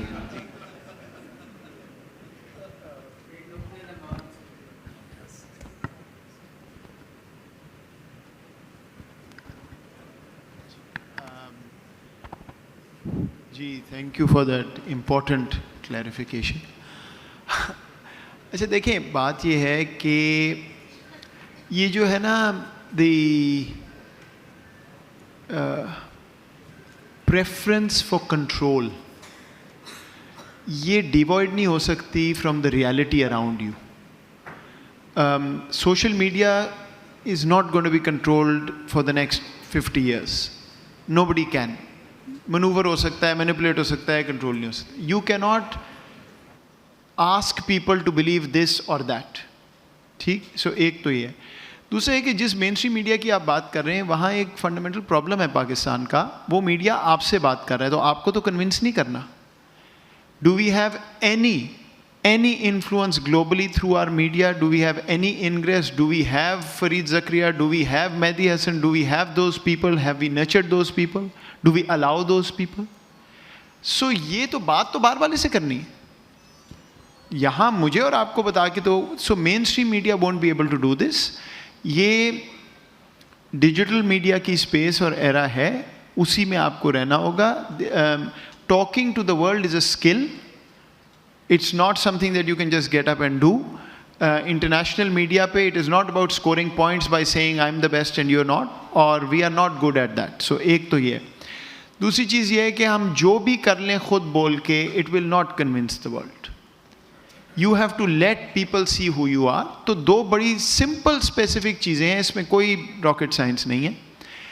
Government of Pakistan, this government, previous government, usse previous, everybody has already agreed that we need to liberalize our visa regime. Visa regime is liberalized. कोई 70-75 मुल्क हैं जो अब e-visa पे चले गए, but we don't actually honor it in practice.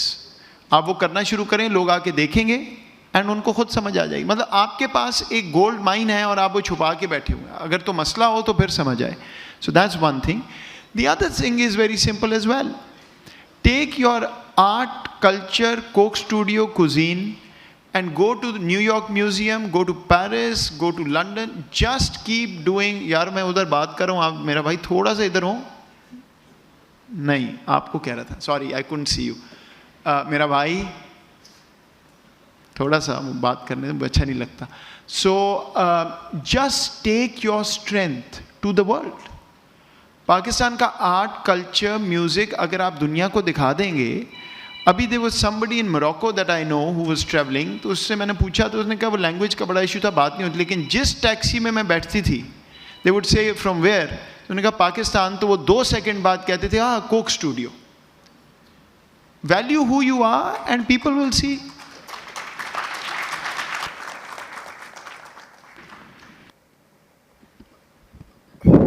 मैं इस पे कमेंट करना चाहूँगा.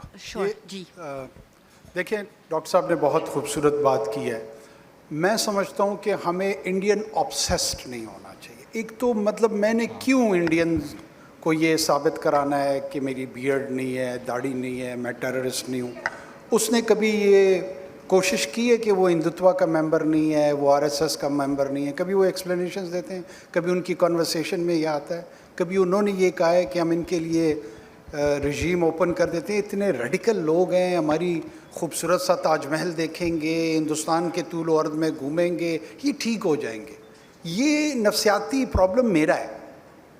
मुझे बार बार शौक़ है, अगर आप अपनी सेल्फ एक्सप्लोरेशन और इंट्रोस्पेक्शन जेन्युइन करें, आप पहले ख़ुद से, मेरा नहीं बनता न बन, अपना तो बन, ख़ुद से अपनी मोहब्बत दुरुस्त अंदाज में, अपने शाह लतीफ़ की अगर आपने उसको एहतराम देना है ना तो हिंदुस्तान के लिए ना दें, खुशहाल ख़ान को देना है तो हिंदुस्तान के लिए ना दें, शाह वली उसको बाबुल्ले शाह को देना है तो हिंदुस्तान के लिए या सऊदी अरेबिया के लिए या यूएई के लिए ना दें.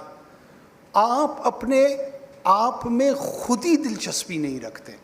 हम में से कितने लोग हैं, मुझ समेत, आधी दुनिया मैंने देखी हुई है, मैंने सेवण शरीफ नहीं देखा हुआ.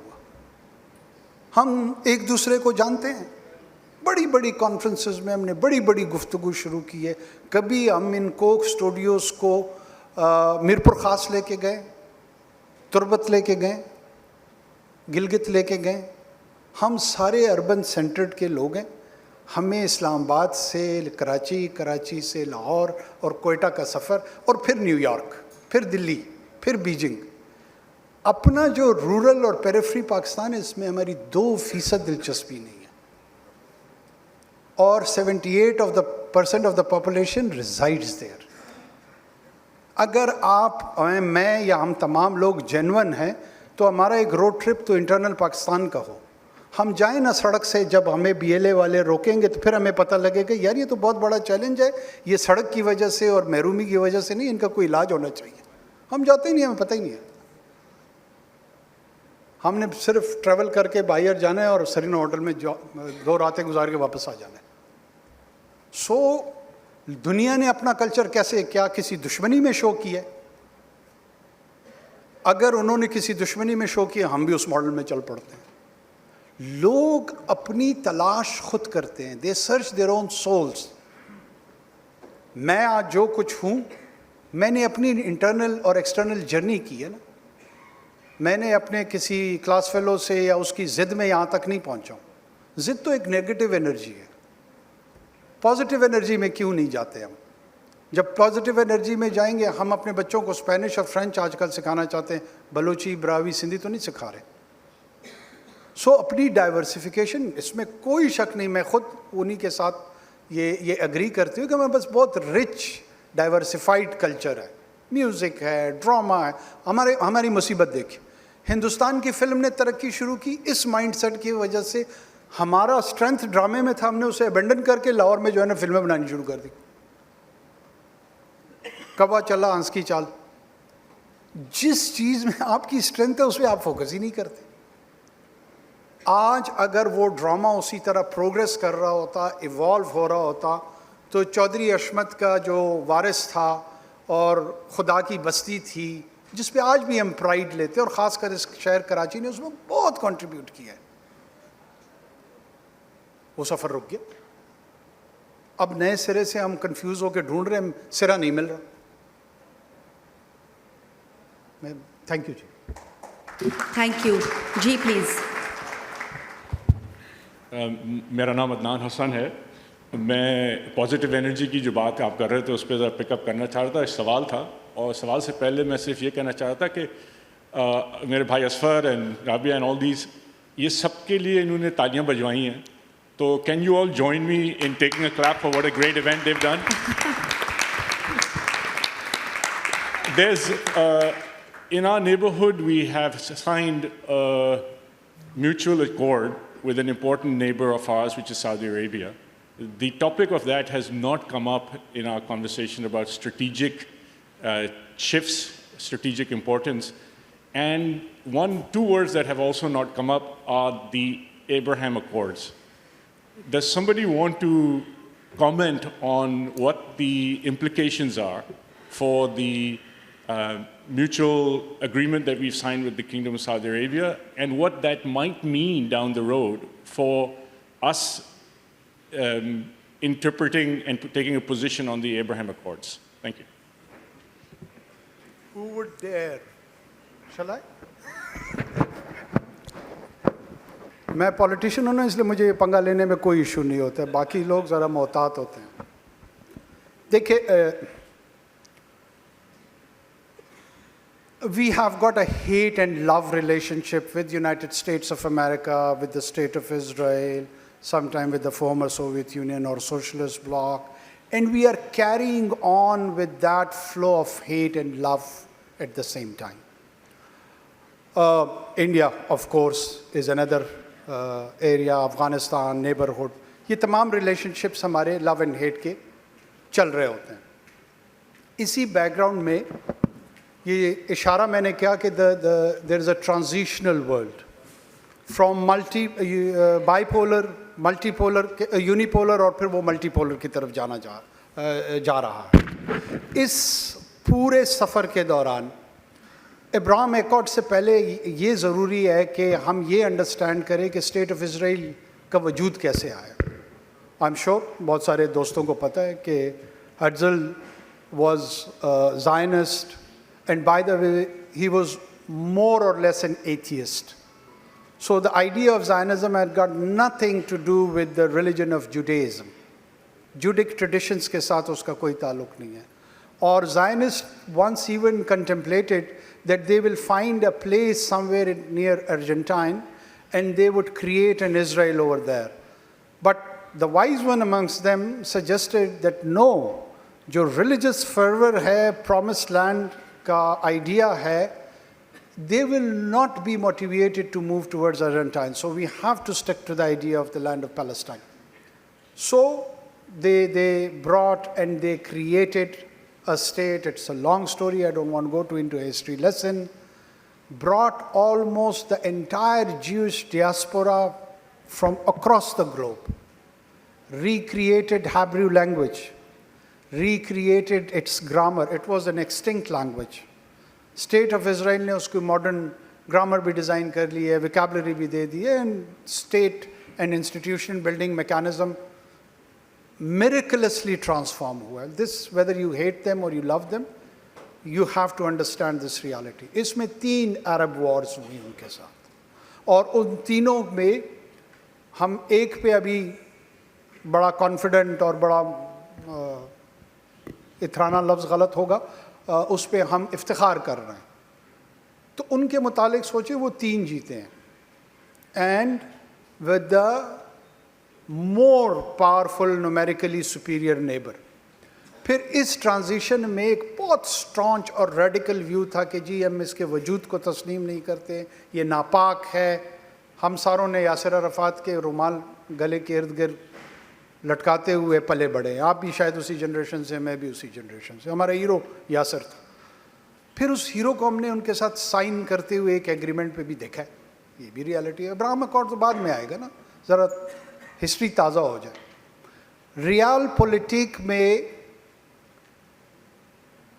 جس طرح ابلیس الاؤ ہوا قیامت تک انسانیت کو گمراہ کرنے کے لیے, نیئر فیوچر میں اس ریاست کا وجود لگ رہا ہے کہ وہ موجود ہوگا.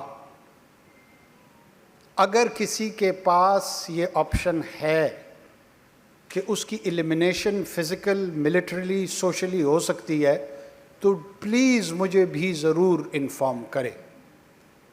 اب آ جاتے ہیں ابراہم اکارڈ پہ. یہ تو ریالٹی ہو گئی. ان کی ایک سائیکلوجیکل ڈیفیشنسی ہے. وہ جانتے ہیں کہ یہ آکوپائرز ہیں. اس آکوپنسی کو انہوں نے لیجیٹمائز کی ہے with their continuation. This is their method.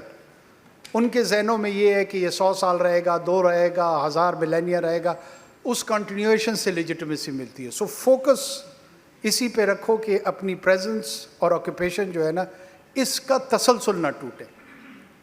اس میں لیجیٹمیسی کا جو ایلیمنٹ ہے, دس از سائیکلوجیکلی ویری ریوارڈنگ. میری ناچیز رائے میں ہمیں اس کو بالکل نہیں تسلیم کرنا چاہیے. ابھی تک کی میری گفتگو یہ لگ رہی تھی کہ شاید میں تسلیم کرنے کی طرف سجیسٹ کر رہا ہوں. میں حقیقتوں کو اپنے تئیں سمجھتے ہوئے کیوں نہیں کرنا چاہیے, یہ ڈیبیٹ ہونی چاہیے. اس لیے نہیں کرنا چاہیے کہ ہمارے لیے کوئی ڈیویڈنڈ نہیں ہے, ہمارے لیے کوئی ریوارڈ نہیں ہے. اب ریوارڈ میں لوگ سمجھتے ہیں کہ ہمیں اکنامک ریوارڈ, جیسے معید صاحب ہمارے دوست جو اکنامکس گفتگو کر رہے ہیں, مورل ریوارڈ بھی نہیں ہے. We human beings we talk of the great moral fabric. ہم تمام لوگ 2 سال میں, یہاں پہ مجھے بڑی گالیاں پڑی ہیں جی, 2 ریاستی فارمولہ کیوں اس نے کہہ دیا. قائد اعظم نے لکھا تھا خط, اور اس خط کے تحت انہوں نے ایک پوزیشن پرنسپل بالکل لی تھی. میں اس سے انکار نہیں کر رہا ہوں. 2 سال ساری دنیا کو مل کے لگی ہے جنگ بندی کرانے پہ کہ یار اللہ کا واسطہ ہے میں قتل نہ کرو. 60,000 people have lost their life along with 12,000 children. Has anyone asked those people and their loved ones, were they ready for this war?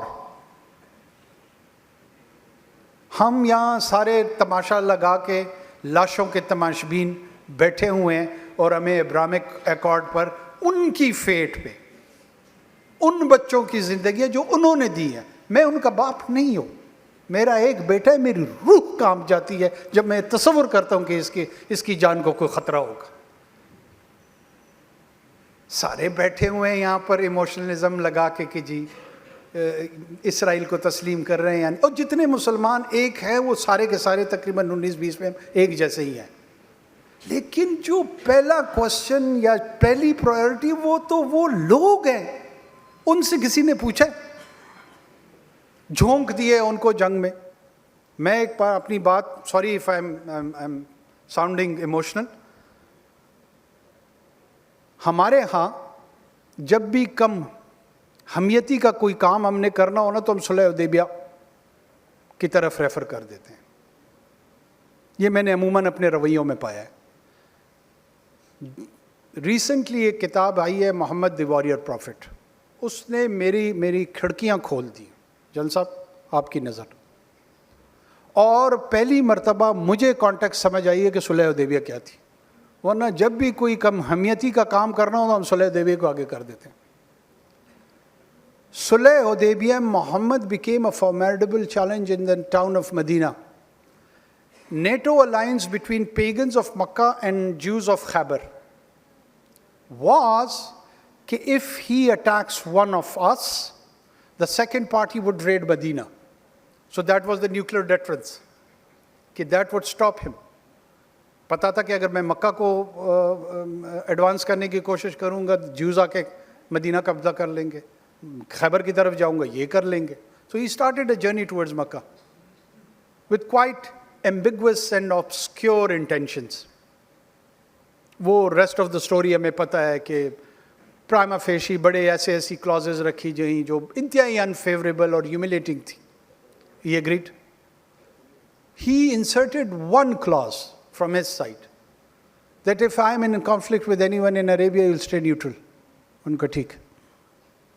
He goes back, next 7-8 months, again a very arduous task, Khaybar aasan kaam nahi tha. He conquers Khaybar, comes back, Next 2 years, he conquers Makkah.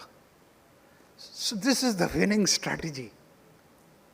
کیا اس جنگ کی حکمت عملی ہمسے Hamas نے پوچھا تھا یا آپ سے پوچھا تھا؟ پاکستان میں ریفرینڈم ہوا تھا کہ یار ہم یہ 7 اکتوبر کرنے جا رہے ہیں, آر یو ود اس اور ناٹ. ہم نے کیا اور اب ہم اس کو بیٹریل کر رہے ہیں. کیا کیا تھا؟ کس سے پوچھا تھا؟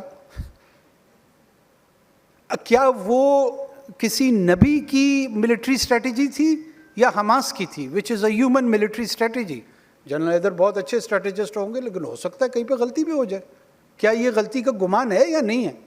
سب نے اس کو قرآن کے درجے پہ رکھ دیا ہے اس وقت حماس کو کرٹیسائز کرنا, ان کی ملٹری اسٹریٹجی کو. کیا آؤٹ کم ملا؟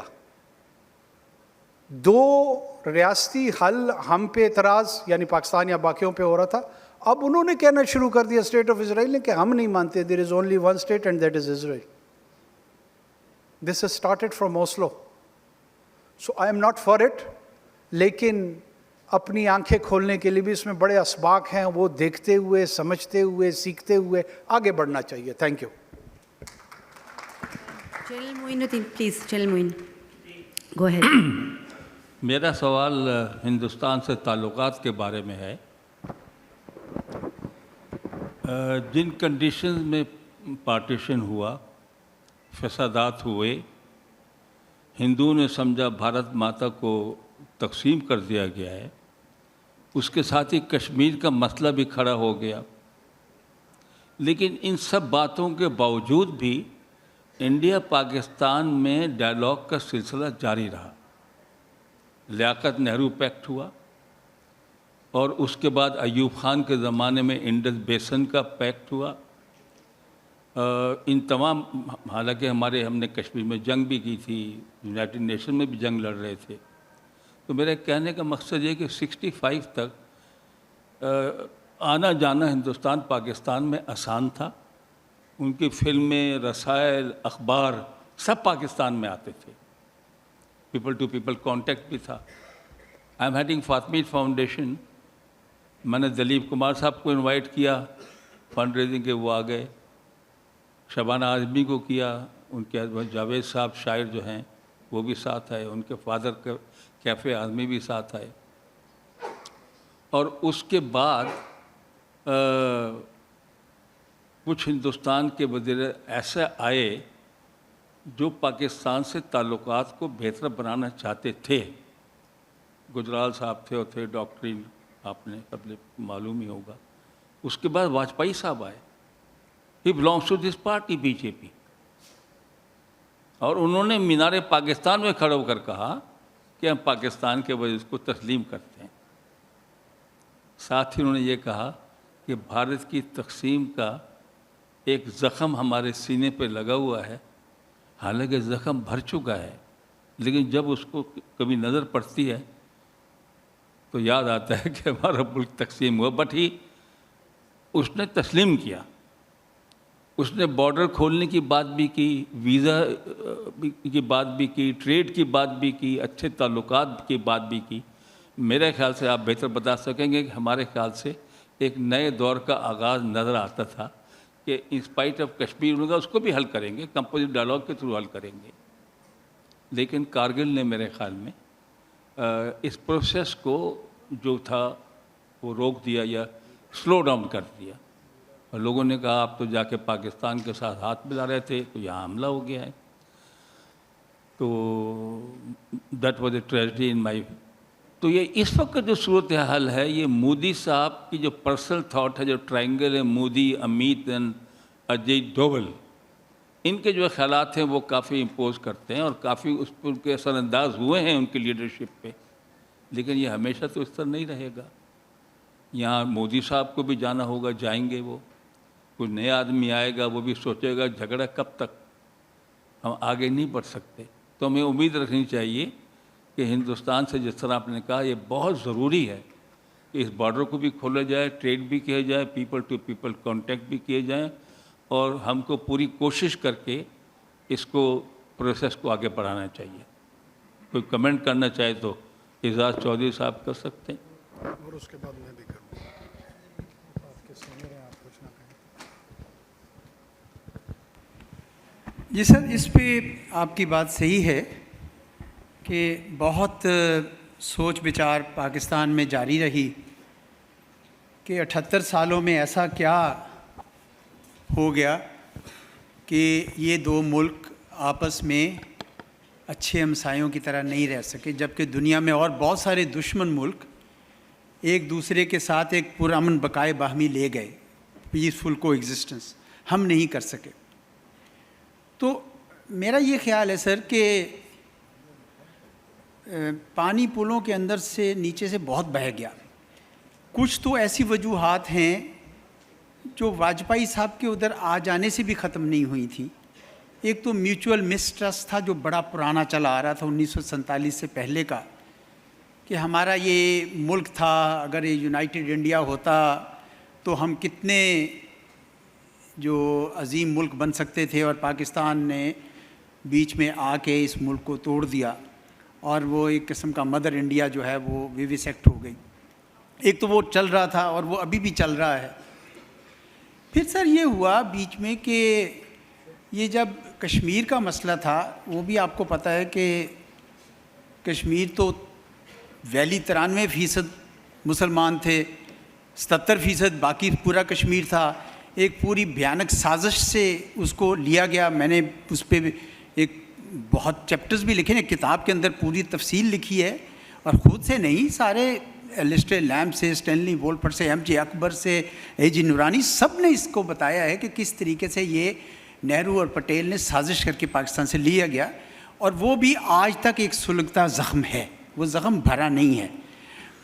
اچھا، تیسری بات سر یہ ہے کہ پچھلے 2 دہائیوں میں اتنا زیادہ ہندوستان نے ٹیررزم کو بنیاد بنا کر پاکستان کو اسٹیریوٹائپ بنا دیا، اور میں نے سر باقاعدہ ایون 9/11 ہوا سپٹمبر 2001 میں، دسمبر 2001 میں پارلیمنٹ پہ حملہ ہوا، اور اس پہ میں نے پوری تحقیق کی، پتہ چلا کہ پاکستان کا کوئی لینا نہیں ہے۔ Even supreme court of India نے جب اس پہ ججمنٹ دی کہ افضل گرو کو جو مارا گیا تھا، انہوں نے کہا کہ ایویڈنس کوئی نہیں ملی، it was only to satisfy the public consciousness of society. لیکن اس میں جو انہوں نے الزام ہم پہ لگایا تھا کہ جی یہ پاکستان سے 2 گروپ آئے تھے، لشکر طیبہ، جیش محمد، انہوں نے سب کیا تھا، اور اس کے بعد 20 انسیڈنٹس ہیں جو میں نے انویسٹیگیٹ کیے ہیں، تو اس کو باقاعدہ پولیٹیکلی یوز کیا گیا ہے۔ ایون جب پیس پروسیس چل رہا تھا جنرل مشرف صاحب کا، 2006 کی بات کر رہا ہوں، سیفران ٹیررزم بھی پیک پہ تھا، اور ہم نے رنگے ہاتھوں بندے پکڑے BLA کو پیسے دیتے ہوئے، میں نے اپنی کتاب میں ڈاکومنٹ کی ہیں یہ ساری چیزیں۔ میرا مقصد کہنے کا یہ ہے کہ وہاں کے چاند اچھے لوگ اگر تھے، واجپئی صاحب تھے تو انہی کی پارٹی کے مودی صاحب بھی ہیں، تو یہ ساتھ ساتھ سلسلہ ٹیررزم کا بھی اس نے بھی بہت آگے بڑھا دیا۔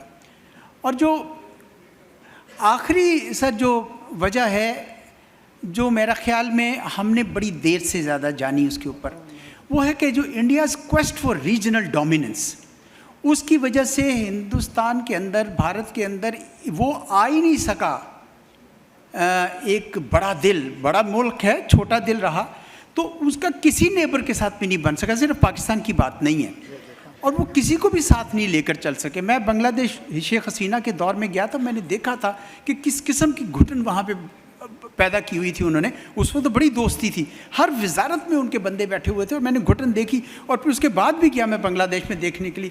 یہی حال میں نے نیپال میں دیکھا، جب وہاں میں اکنامک ایمبارگو میں گیا وہاں پہ، اور میں نے دیکھا کہ کتنی زیادہ نفرت تھی، اتنا بڑا ملک ہو کے چھوٹے سے ایریا پہ قبضہ کیا ہوا ہے۔ تو یہ جو ڈومیننس کرنے کی ایک ہے نا، بالادستی لینے کی علاقے میں، تو وہ بھی چین نہیں لینے دیتی ہندوستان کو۔ اس وجہ سے سلیکٹیولی ہم نہیں لے سکتے کہ چونکہ واجپئی صاحب آ گئے تو یہ باقی ساری چیزیں جو ہیں وہ ختم ہو گئیں۔ آپ کی بات سے میں تسلیم یہ کرتا ہوں کہ کارگل، میری بھی جو تحقیق ہے 2 کتابوں میں نے اس کے اوپر کی ہے، کہ میرا بھی یہ کہنا ہے کہ وہ ایک ملٹری مینوور شاید ٹھیک تھا، اس لیے ٹھیک تھا ملٹری مینوور کہ یہ جو آپ کو پتہ ہے یہ ہائٹس ہمارے پاس تھیں، اور یہ اپریل 1965 میں پہلی بار انڈیا نے پکڑی تھی، پھر انہوں نے جون میں چھوڑ کے ہمیں واپس کر دی، پھر دوبارہ انہوں نے پکڑی، تو کئی بار یہ چینج ہوئی تھی۔ اب ہمارے لوگوں کا خیال تھا کہ 1972 کے شملہ ایگریمنٹ کے بعد انہوں نے کم از کم 3 جگہوں پر انکلوڈنگ سیاسین گلیشیئر قبضہ کر لیا، تو ہم بھی کر سکتے ہیں، جو اس کی ٹائمنگ بہت غلط تھی۔ کیونکہ ادھر peace process, Lahore peace process چل رہا ہے، ادھر سے آپ یہ کر رہے ہیں. وہ اس کی وجہ سے ابھی میرا خیال ہے سیلمان صاحب جو ہیں ہمارے ایئر چیف نے بڑی صحیح بات کی کہ انسٹیٹیوشنل سپورٹ اگر ہو اور آپس میں کوہیرنس اور کوآرڈینیشن ہو، جو لیک کرتی تھی اس وقت کارگل آپریشن میں. تو میں سمجھتا ہوں کہ پاکستان میں آج بھی یہ خواہش ہے کہ ہم جس طرح ابھی دیکھیں نا، ہمارے فارمر نیشنل سیکورٹی ایڈوائزر کہہ رہے ہیں کہ کھول دیں بے شک ویزا آنے دیں، کیونکہ ہمارے اندر اس قسم کا بغض نہیں ہے. لیکن مودی صاحب نے پچھلے 10 سال میں 15 سال میں اتنی نفرت بھر دی ہے کہ ایون جو سینٹر میں بیٹھے ہوئے تھے لوگ وہ بھی سوئنگ کر گئے ہیں ٹو دی فار رائٹ. اتنا سیفرنائز ہو گیا ہے. میں ہر 3 مہینے بعد ٹریک 2 میں ان کو ملتا ہوں، پچھلے 10 سال سے چل رہا ہوں ان کے ساتھ، اور میں جا کے دیکھتا ہوں کہ کس طریقے سے اتنا ریڈیکلائز ہو گئے ہوئے ہیں کہ آپ مطلب حیران ہو جاتے ہیں کہ وہ کس قسم کا ہو گیا ہے. تو میں موہت صاحب کی بھی بات کو یہ کہتا ہوں کہ یہ اس زمانے میں تو بہت اچھا تھا جب ہم نے 2007 میں دونوں ملکوں کے لیے ویزا رجیم کھولی ہوئی تھی. 1 لاکھ ویزا ہم دیتے تھے، 1 لاکھ ویزا وہ دیتے تھے، اور بالکل چل رہا تھا. آج یہ کام شاید نہیں ہو سکے گا، وہاں اتنی زیادہ نفرت بھر دی ہے. لیکن پاکستان کو امن کی بات کرتے رہنا چاہیے. پاکستان کو کبھی بھی اس سے مقصد سے نہیں ہٹنا چاہیے، نہ ڈائیلاگ سے رکنا چاہیے. لیکن پچھلے 9.5 سال سے ہر راستہ بند کر دیا گیا ہے ڈائیلاگ کا. یہ میری سبمیشن ہے. ڈاکٹر موعید، ایک چھوٹا سا میں سوال کر دوں، چھوٹا سا. ڈاکٹر موعید بھی جواب دینا چاہ رہے ہیں. اچھا، میں آپ پھر ہو سکتا ہے پھر آپ ایک دفعہ جواب دے دیجیے گا. یہ جو آپ بات کر رہے ہیں انڈین پارلیمنٹ پہ یا کشمیر اسمبلی پر بھی تو حملہ ہوا تھا نا؟ جی 1 مہینے بعد اس کے وہ ہوا کشمیر اسمبلی پر. جی تو آپ نے کہا آپ نے تحقیق کی اور پتہ چلا کہ ہمارا کوئی آدمی انوالو نہیں تھا. جی 20 جہادی جماعتیں پاکستان کی کشمیر میں جہاد کر رہی تھیں. جی اور اس وقت تک جو یونائٹڈ نیشن نے نیا آرڈر نکالا کہ ابھی جو ہے نا یہ وار آف انڈیپینڈنس اینڈ اپنا آزادی کے بجائے اب یہ کراس بارڈر ٹیررزم ہو جائے گا. 2001 کے بعد ایک نیا ریزولوشن پاس کر دیا تھا، جبکہ پھر یہ تمام جماعتیں جو تھیں تو ہمیں پتہ تھا اور امریکنوں کو پتہ، سب کو پتہ تھا کہ یہ جہاد کر رہی ہیں، اور وہ ایکسیپٹیبل تھا. وہ بعد میں پھر ایکسیپٹیبل نہ رہا. Just to tell you my experience, Jaish Mohammed اور لشکر طیبہ میں کمپٹیشن تھا. دونوں کلیم کر رہی تھیں کہ ہم نے کشمیر اسمبلی پہ اٹیک کیا ہے، بیکاز اس سے پھر ان کو فنڈ ملتے ہیں، پھر اور ریکروٹ ملتے ہیں، ان کو گن فوڈر ملتا ہے لے جانے کے لیے اندر. تو I spoke to the general who was controlling sitting in Hamza camp ISI کے.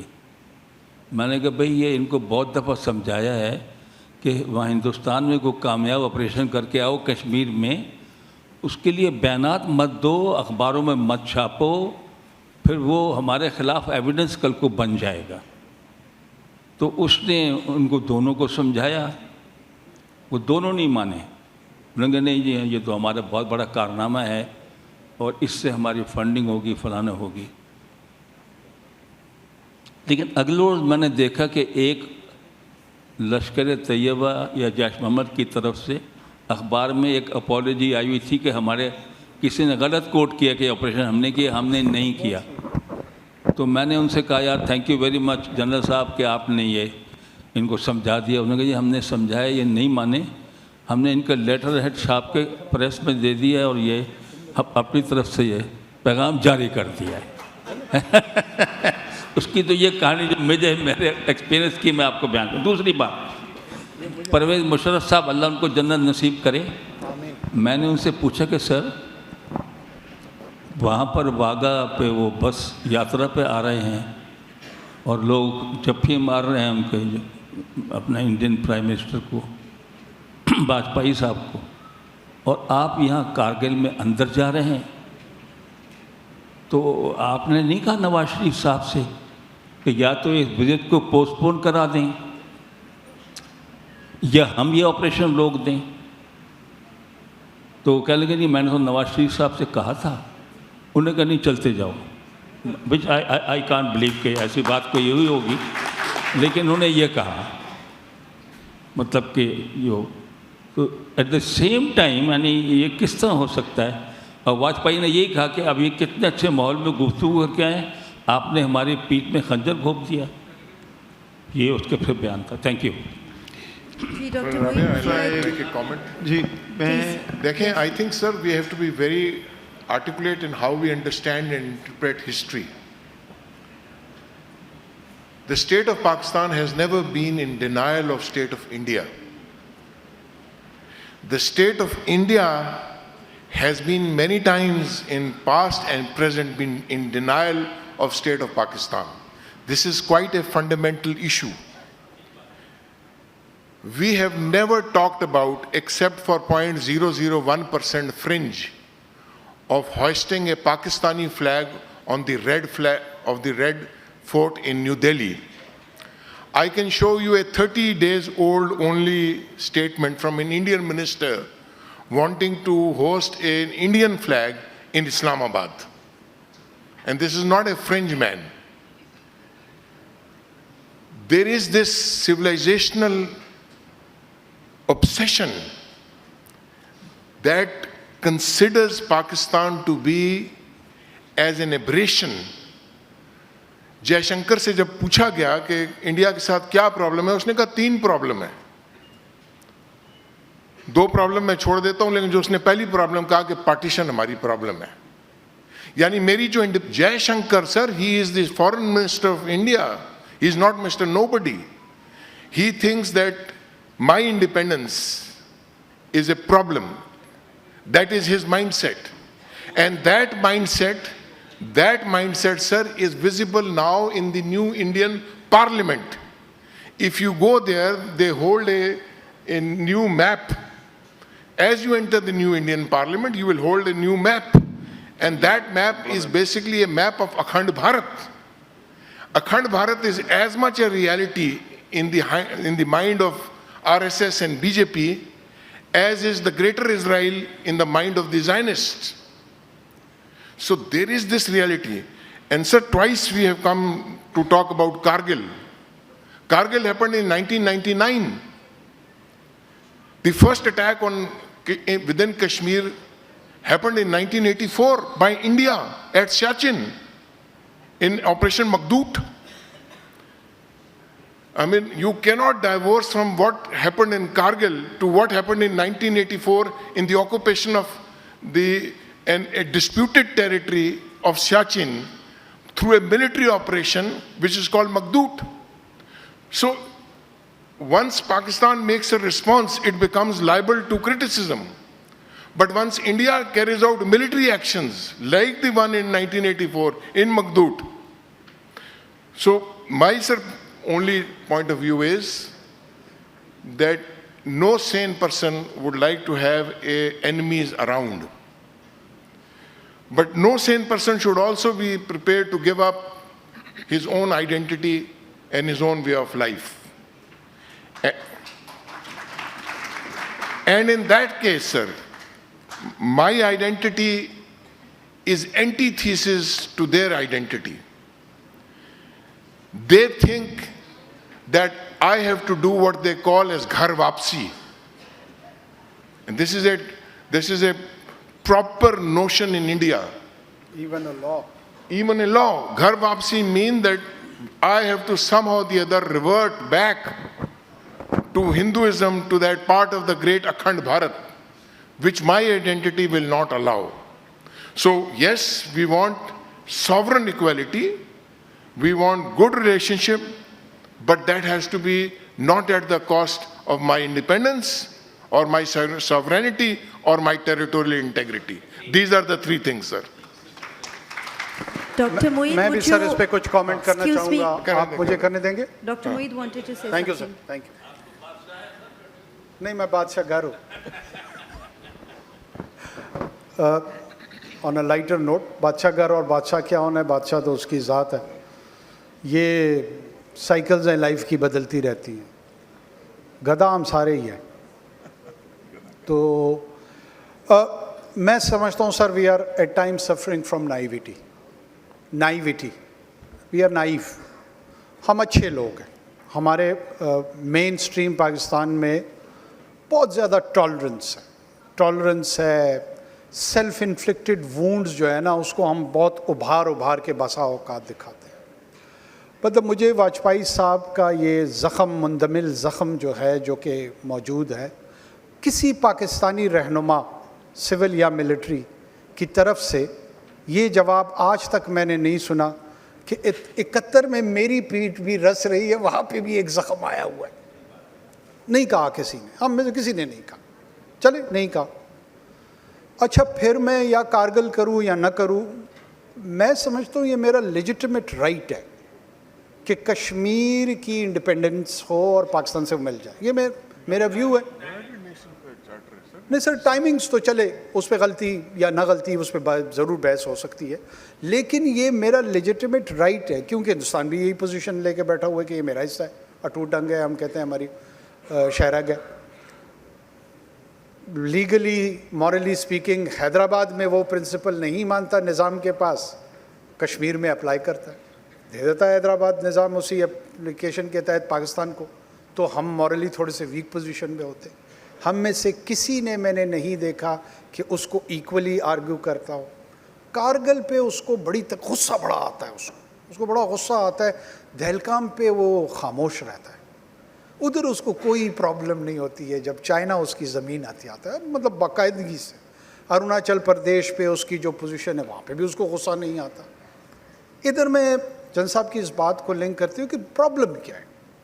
ہمیں مطلب کھلے دل سے اور بہت کول ہیڈڈلی اس کو آئیڈینٹیفائی کرنا چاہیے.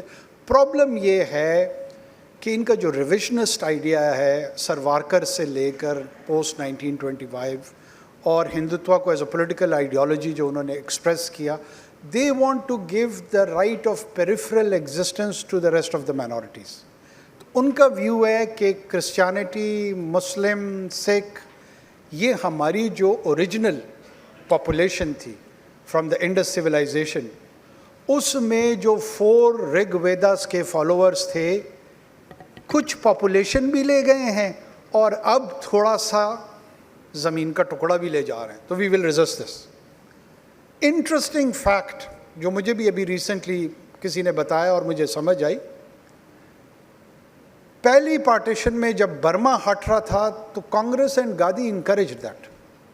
برما میں بہت سارا ایک آنسوچی کے والد اور دوسرے لوگ جو تھے وہ یونائٹڈ برٹش انڈیا پہ یقین رکھتے تھے. انہوں نے کہا جی ہمیں تقسیم نہ کرے, جیسے ہماری کانگریس اور باچا خان اور بلوچ زوما کہ وہ یونائٹڈ انڈیا رکھنا چاہ رہے تھے. انہوں نے کہا برما اس کا حصہ ہے, کیوں آپ دور کر رہے ہیں. گاندھی جی انکریج سپریشن, کیونکہ وہ جیوگرافی مہابھارت کی جیوگرافی نہیں تھی. مہابھارت میں جو رامائن اور مہابھارت کے ورسز تھی, اس کا جو جغرافیہ ہے وہ موجودہ ہندوستان, پاکستان, بنگلہ دیش ہے. تو that idea of religion is linked with this geography, اور اس جیوگرافی کی جو ڈویژن ہے وہ کبھی بھی ڈائجسٹ نہیں ہوگی. آپ 4 لاکھ ویزے لوگ کھولنا چاہتے ہیں, 40 لاکھ کھولنا چاہتے ہیں, 4 کروڑ کھولنا چاہتے ہیں, ضرور کھولیں, میں کون ہوتا ہوں روکنے والا. لیکن don't be naive. R S S دنیا کی سب سے بڑی این جی او ہے, کروڑوں لوگ اس کے ممبرز ہیں. مودی جیسا چائے بیچنے والا شخص 1.5 ارب کے ہندوستان کا وزیر اعظم, موہت پی ایچ ڈی ہے, ابھی تک وزیر اعظم نہیں بن سکا, اور وہاں چائے بیچتے بیچتے ایک آدمی وزیر اعظم بن گیا. Why? This is serious question. کیونکہ آر ایس ایس کے کنٹرول ماڈل میں لائلسٹ کو پے کیا جاتا ہے, ریوارڈ کیا جاتا ہے. And in Gujarat he behaved and exhibited as a loyalist. ابھی ادتیا اس میں مہاراشٹرا میں وہ بیہیویئر کر رہا ہے تاکہ وہ ماڈل اس نے دیکھا ہے کہ اگر یہ بیہیویئر ہوگا تو you would reach the P M ship. ضرور ہمیں پبلکلی یہ کہنا چاہیے, تیاری کے ساتھ رہنا چاہیے, الرٹ رہنا چاہیے, اپنی انٹرنل ڈائسنٹس اور اپنی انٹرنل اسٹرینتھ کو امپروو کرنا چاہیے. ریجن میں ہمیں کنیکٹیویٹی کا اور تجارت کا شوق ہے.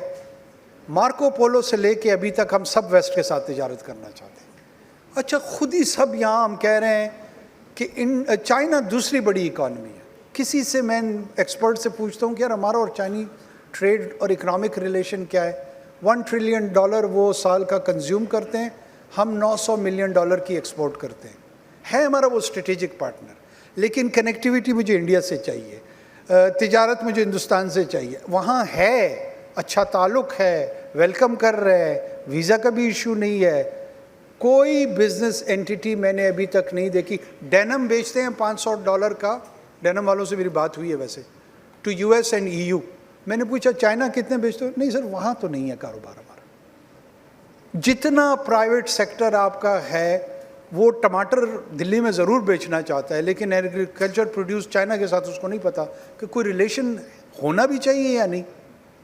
کوئی ایک پیپر موجود نہیں ہے جو ہمارے اور ان کے ٹریڈ ریلیشنز پہ ڈیٹا ہمیں دے سکے کہ یہ چائنیز مارکیٹ کی ڈیمانڈ اور ریکوائرمنٹ ہے, پاکستان یہ پروڈیوس کر سکتا ہے, اتنی اینٹیز کو ایک دوسرے کے ساتھ انٹروڈیوس کرا دیتے ہیں.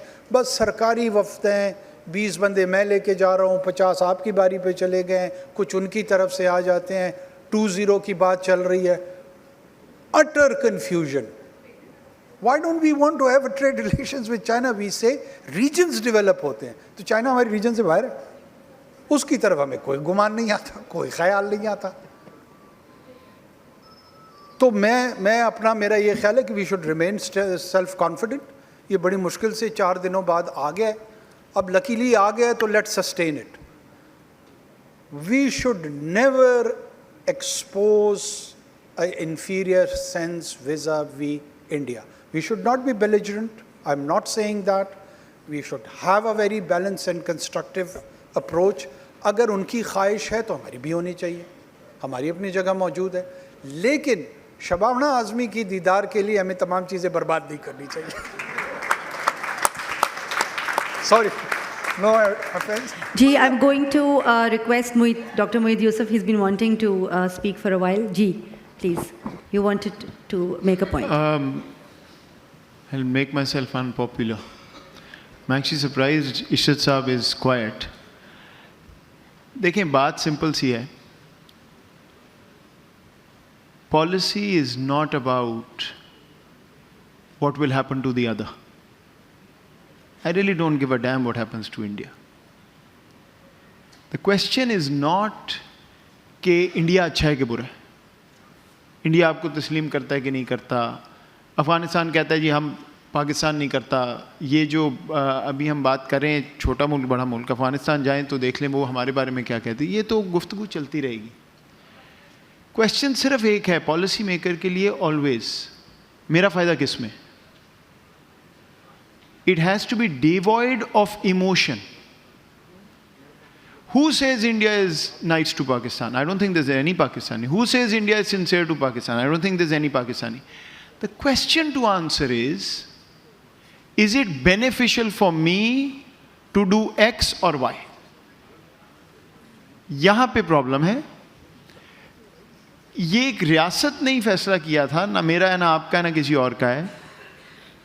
At least as far as I can tell, there was, at least when I was doing this, not a single individual who studies this as an economist, as a trade economist, Pakistani officials, who could come up with any framework جس میں Pakistan economically secure ہو سکتا تھا without the region, including all countries.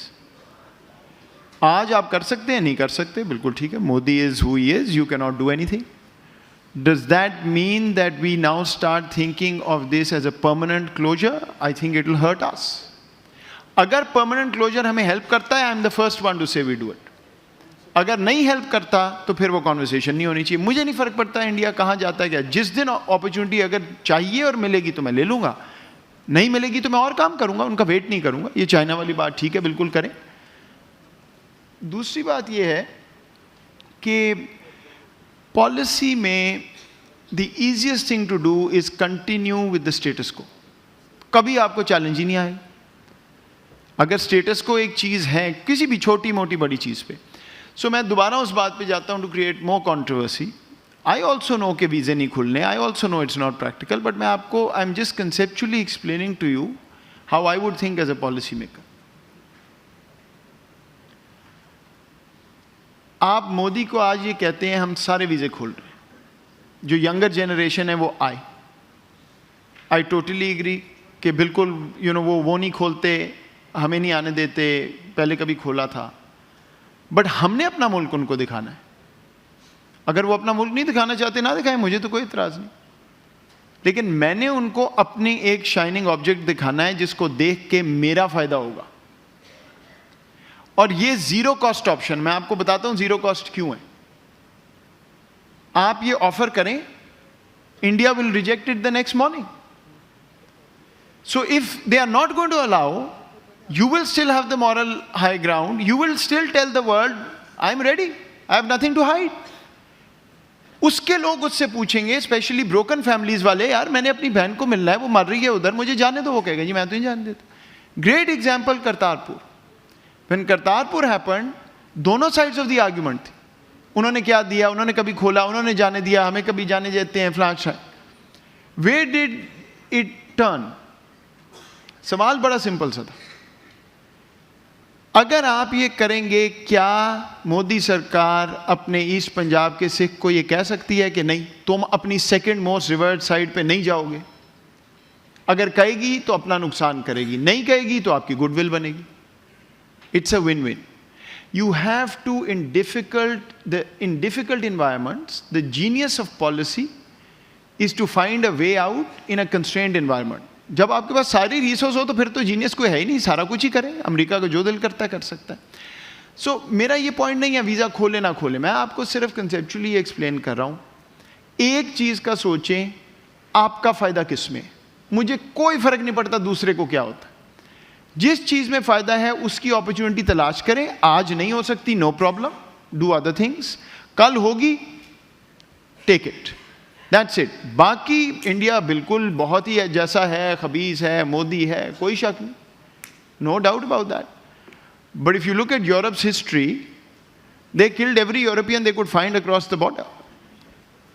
Right? So it is not a question of good or bad. For a policy maker, the only question is it going to benefit me or not? And me کی definition میں آپ کو پہلے بتا چکا ہوں, for me is only one. Your most deprived citizen getting dignity, prosperity and safety. If that can be done without India, I have no problem. Get rid of it, move on. Problem Pakistan میں اس وقت یہ ہے that the economists of the world are unable to explain another model through which you get there. If we can find that model, we shouldn't talk about India ever again. Till we find that model, we should not pretend that this is going to happen otherwise. ہاں, جس چیز پہ میں نہیں agree کرتا وہ یہ ہے کہ جی ٹھیک ہے, اگر ریجن آپٹیمائز ہو گیا, لیٹس اسیوم, تو آپ کو 8 out of 10 بینیفٹ ہے. نہ ہوا تو چلے 4 out of 10 ہے تو 4 لے لیں. That I don't agree with. Because the 150 disempowered Pakistani citizens deserve to get that rest of the 4 to get better food, better dignity and better prosperity. اچھا سر, میں خیال ہے مجھے ایک ہی پوائنٹ ایڈ کرنا ہے. The countries don't progress alone, the regions do. And I think India کا جو یہ پرسپیکٹیو ہے, یہ بڑا ایزی پرسپیکٹیو ہے. کسی کے خلاف نفرت دے کے اپنے لوگوں کو باہر دینا, پولیٹیکل مائلیج دینا, از نو بگ تھنگ. لیڈرشپ وہ لیڈرشپ ہے جہاں پہ آپ بڑے اسکیل پہ. یورپ نے اپنے سارے اختلافات ختم کیے نا, اور یورپین یونین ایسا بن گیا کہ دوبارہ یہ لوگ ورلڈ وار میں نہیں جائیں گے. جاپان نے کیا کیا, جرمنی نے کیا. So it's a question of leadership کہ کب وہ لیڈرشپ میچور ایمرج ہو. عام عوام کو بیوقوف بنانا, ان کو Vajpayee was one case in point جو کہ بالکل ٹھیک ہے, دیر ہیو بن, لیکن ہماری طرف سے میں خیال ہے بارہا کوششیں ہوئی ہیں اور یہ سب کچھ ہے. اور جیسے امبیسڈر اعزاز کہہ رہے ہیں, ہمیں اپنی کوششیں جاری رکھنی چاہیے. But more important thing is کہ ہم انورڈ دیکھیں کہ how can we get more stability, how can we improve our economic situation, how can we bring prosperity to our people. آپ اپنے آپ کو رول ماڈل بنا کے دکھائیں, اور جب آپ رول ماڈل اپنے آپ کو بنائیں گے تو خود نظر آئیں گے اور خود بہتر ہوں گے. بٹ لاسٹ پوائنٹ سا اس پہ یہ ہے کہ یہ جو ہیٹریڈ کا بیج, اس وقت 17 سیپریٹسٹ موومنٹ انڈیا میں چل رہی ہے. نا تو ایشو از کہ یہ جو ہیٹریڈ کا بیج آپ بو تو دیتے ہیں, وہ جب وہ بلاسم کرتا ہے خوش بھی بہت ہوتے ہیں, بٹ دین اس کے ریزلٹس جو ہے بہت لانگ لاسٹنگ ہوتے ہیں. سو دا اونلی سولوشن از کہ انڈیا میں سبسیکوینٹلی کوئی ایسی میچور لیڈرشپ آئے جو پورے ریجن کو دیکھے, اپنے آپ کو ایز اے ہیجمون نہ دیکھے. Thank you sir. جی امبیسڈر صاحب, میں نے بھی دو ایک باتیں کہنی ہیں. ایک تو کرتارپور کا جو ہم نے انیشیٹو لیا تھا یونیلیٹرل تھا, اور میں سمجھتا ہوں کہ یونیلیٹرل انیشیٹوز کی بہت زیادہ اس میں پائیداری نہیں ہوتی. مودی صاحب نے وہاں پہ ایک دوربین لگا دی ہے بارڈر پہ, اور وہاں سے وہ دیکھتے ہیں, ساتھ میں ماتھا ٹیکنے کے لیے ایک جگہ بنا دی ہے, اور اس میں پرساد ملتا ہے, وہیں پرساد لے کے وہیں پہ وہ ڈونیشن دیتے ہیں. کیونکہ مودی صاحب صرف کینیڈا میں رہنے والے سکھ, یو کے میں رہنے والے سکھ جو ہیں وہ اس کو بینیفٹ لے رہے ہیں, کیونکہ وہ Modi government is going to every limit not to honor that initiative. میں سر ایک اور بات بھی کہنا چاہتا ہوں, چونکہ اس سے آپ نے کچھ تھوڑی کنفیوژن ڈال دی, میں اس لیے وہ کہنا چاہتا ہوں. جو اٹیک ہوا تھا پارلیمنٹ میں دسمبر 2001 میں, اس پہ میں نے آپ کو یہ کہا کہ انڈیا کی سپریم کورٹ نے 2011 میں یہ فیصلہ کیا کہ ان کے پاس یہ ثبوت نہیں ہے, اور 2016 میں انڈین پینگوئن نے ایک کتاب چھاپی, the strange case of attack on Indian parliament اور دی ہینگنگ آف افضل گرو, اور اس کے اندر بہت سارے ایسیز لکھے گئے یہ ثابت کرنے کے لیے کہ کس طرح یہ ڈاکٹر کیا گیا تھا. ایک ایس پی پکڑا گیا تھا دویندر سنگھ نے, وہ ملیٹنٹس کے ساتھ مل رہا تھا, تو اس نے بتایا, کنفیس کیا کہ میں نے افضل گرو کو ٹارچر کر کے کورس کر کے لے کر گیا تھا فریم کروانے کے لیے, اور ہم یہاں بیٹھے کہہ رہے ہیں کہ نہیں لشکر طیبہ اور جیش محمد ایکٹیو تھے اس وقت وہاں پہ. یہ ہے سر ہمارے مائنڈ سیٹ پہ اس کا اثر, کیونکہ ہم نے تحقیق نہیں کی ہوئی اس سارے واقعے پہ, ہمیں یہی لگ رہا ہے کہ سب کچھ جیش محمد اور لشکر وہ کر رہا تھا, جبکہ انہوں نے جو کیا. میں آپ کو بتا رہا تھا 2006 میں جنرل مشرف صاحب اتنے سنسیئر تھے پیس پروسیس کے لیے کہ انڈیا کے اندر ایک ہائی کمیشن میں کور پوسٹ پہ تھا دیپک کال, بڑا سواب قسم کا تھا. دیپک کال BLA والوں کو فون کر کے کہا کہ تم اس کو میں نے پیسہ, یہ 2006 ہے, پیس پروسیس پیک پہ تھا. میں اس زمانے میں DG ساؤتھ ایشیا تھا, میں جاتا رہا تھا, ہر مہینے ہندوستان کے کسی نہ کسی شہر میں ہوتا تھا. دیپک کال نے کہا کہ آپ ایئرپورٹ پہ آ کے چکری پہ آ جائیے, اور یہاں سے اس نے ہم سے اجازت دی کہ مجھے بائی روڈ انڈیا جانا ہے, اور چکری میں وہ ملا. اس کے بعد 5 سمیں تھی, UK کی سم سے اس نے کورسپونڈ کر رہا تھا. ہمارے لوگ ٹریس کر رہے تھے, وہ جب ان کو $75,000 دے رہا تھا, اور نام بھی لکھے ہوئے تھے کہ برآمدات کو اتنے دینے, فلانے کو اتنے دینے ہیں, تو وہ پکڑا گیا. جب پکڑا گیا تو اس وقت کے فارن سیکرٹری نے پریزیڈنٹ مشرف کو فون کیا کہ سر یہ بندہ رکھیں ہاتھوں پکڑ لیا ہے, اور انہوں نے پریزیڈنٹ صاحب نے یہ کہا کہ دیکھو اس کو بھیج دو اور انڈینز کو وجہ بتا دو, لیکن پبلک نہ کرو, ہم پیس پروسیس کو بچانا چاہتے ہیں. یعنی پاکستان پیس پروسیس کو بچانا چاہ رہا ہے, اور انڈیا میں وہ سلسلہ چل رہا تھا. اور عین اسی سال میں آپ کو بتاتا جاؤں نا سر, اسی سال میں فروری میں 2007 میں, اس سے اگلے سال فروری میں آپ کو پتہ سمجھوتا ایکسپریس پہ اٹیک ہوا تھا. کس نے کیا تھا؟ سوامی اسیم آنند نے کیا تھا. نابا کمار شارکر اس کا نام تھا. کرنل پروہت سے اسلحہ لیا تھا. اسی سال مئی میں اس نے مکہ مسجد حیدرآباد میں کیا. اس نے درگاہ اجمیر شریف میں اکتوبر میں کیا. اگلے سال مالیگاؤں میں کیا. یہ سب پہ وہ پکڑے گئے دونوں. ٹھیک ہے جی. اور کس نے کیا؟ ہمت کرکرے نے کیا تھا اس کو انویسٹیگیٹ, جس کو مودی صاحب نے کہا یہ دیش دروہی ہے, غدار ہے. ٹھیک ہے جی. اب وہ یہ کب ہو رہا ہے؟ جب پیس پروسیس پیک پہ ہے. اور 2019 میں مودی صاحب جب PM بن گئے ہوئے تھے, انہوں نے دونوں کو باعزت بری کر دیا ہے, پروہت کو بھی اور سوامی اسیم آنند. حالانکہ سوامی اسیم آنند نے خود ایک کنفیس کیا ہوا تھا اس کے اندر, یعنی کورٹ کے سامنے, اور کہا تھا کہ ٹھیک ہے میں ایکسیپٹ کرتا ہوں کیونکہ مجھے فخر ہے اس بات پہ. وہ سیفرون ٹیررزم کو اون کر رہا تھا. میں نے کہنے کا مطلب یہ ہے کہ ہم ممبئی یاد کرتے ہیں, ہم کارگل یاد کرتے ہیں, ہم یہ سب باتیں یاد نہیں کرتے کیونکہ وہ کامیاب ہو گئے ہیں. اسی لیے میں بات نیریٹیوز کی کر رہا تھا کہ وہ جیت گئے ہیں بیٹل آف نیریٹیوز میں, اور ہم ہار گئے ہیں. Thank you. ٹھیک ہے جی, sorry we'll have to close. نہیں, میں بلوچستان سے, مجھے یہ کمنٹ کرنا, ہم ویسے ہی ناراض ہو جاتے ہیں. سر, فار لاسٹ 20 years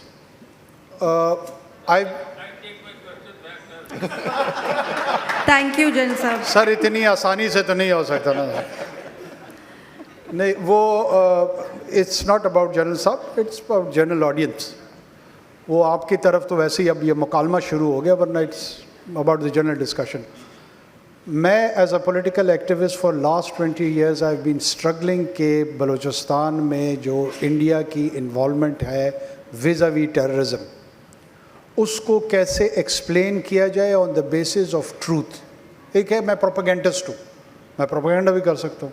लोगों को ये नज़र आए कि यार ये झूठ बोलता है, रियासत के बिहाफ पे इसको उन्होंने रखा हुआ है, 6,000 रुपये तनख्वाह देते हैं, हर तीसरे दिन झूठ बोलता है. अच्छा, मुझे ये शौक़ चढ़ा कि नहीं यार, अगर truth is on your side तो यू बिकम मोर इफेक्टिव और आपका नैरेटिव ट्रांसलेट होता है लोगों के दिलों में. सबसे ज़्यादा रेजिस्टेंस मुझे मेन स्ट्रीम पाकिस्तान से आई है.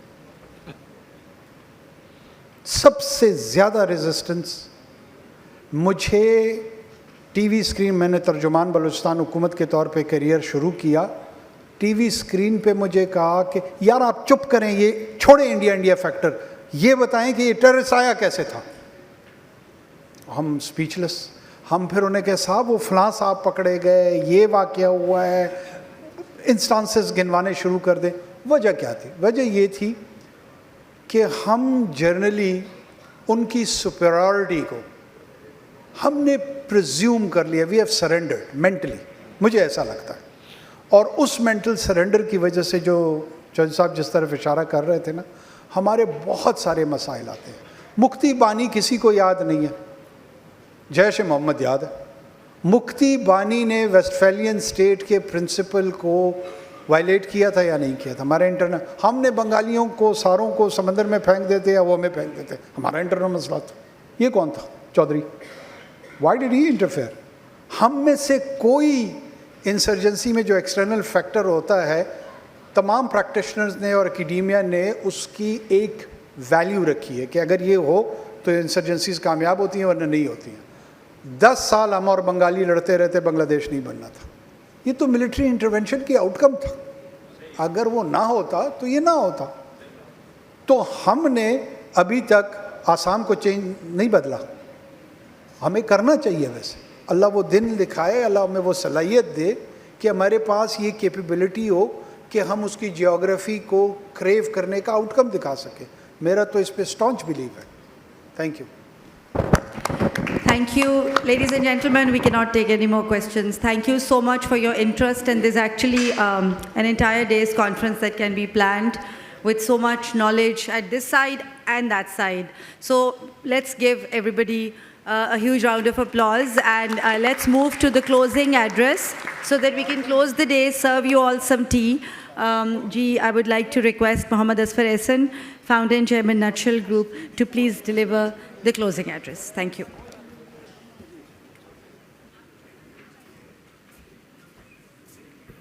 Thank you, Rabia.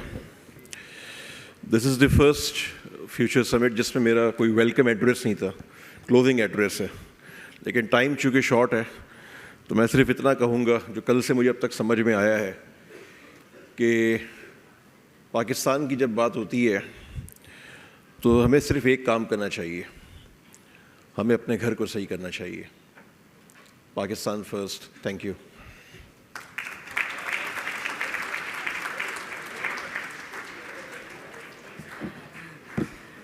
That was short.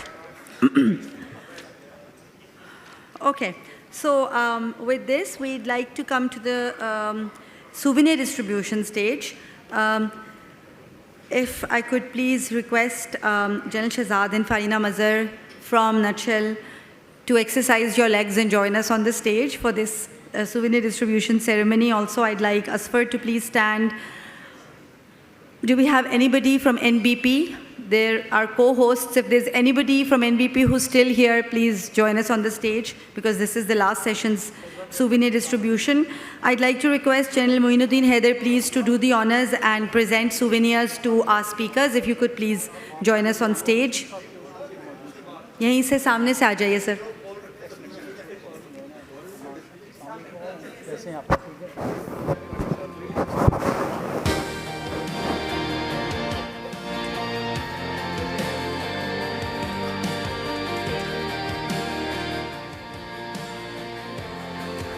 Farooq आप भी आ जाएं, आप NBP से हैं जी, प्लीज़ आप भी आइए. Thank you. Please join us on stage.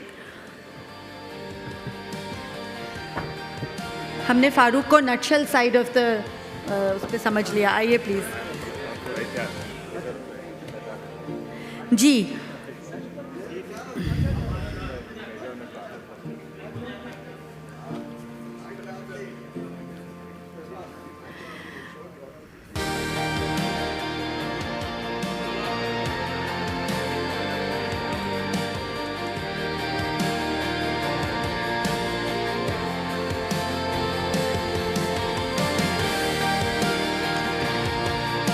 So I would like to request General Zubair to please receive his souvenir from General Moinuddin Haider. General Moin को दें.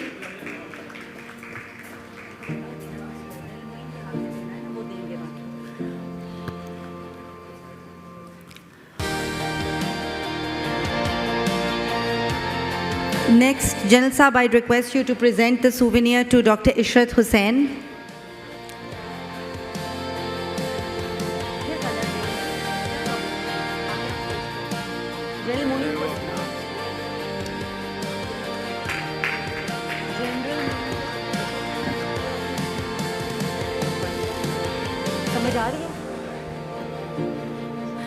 Ji, next, I'd like to request Sir Sohail Aman to please receive his souvenir.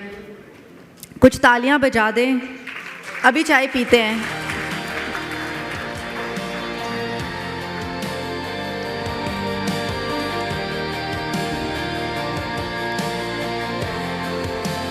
Next, I'd request Ambassador Azaz Ahmed Chaudhary to please receive his souvenir.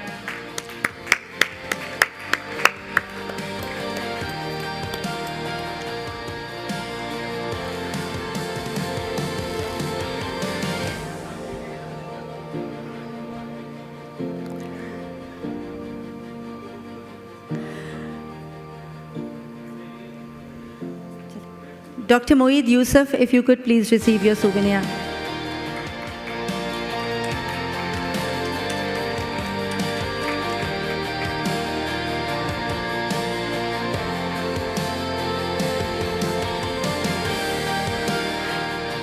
And in the end, Senator Anwarul Haq Kakar.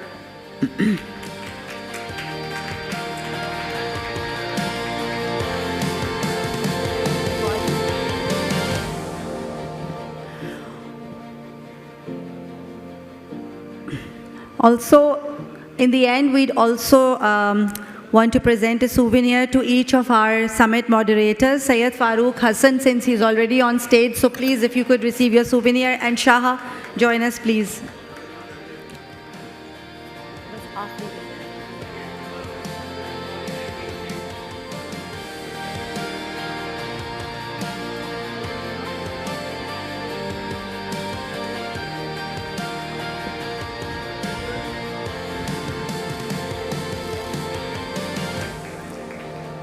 One more book to be presented, General Saab, and that is for the co-summit moderator, Shaha Tariq. Talia. Thank you very much. Now, if everybody could assemble for the group photo, please.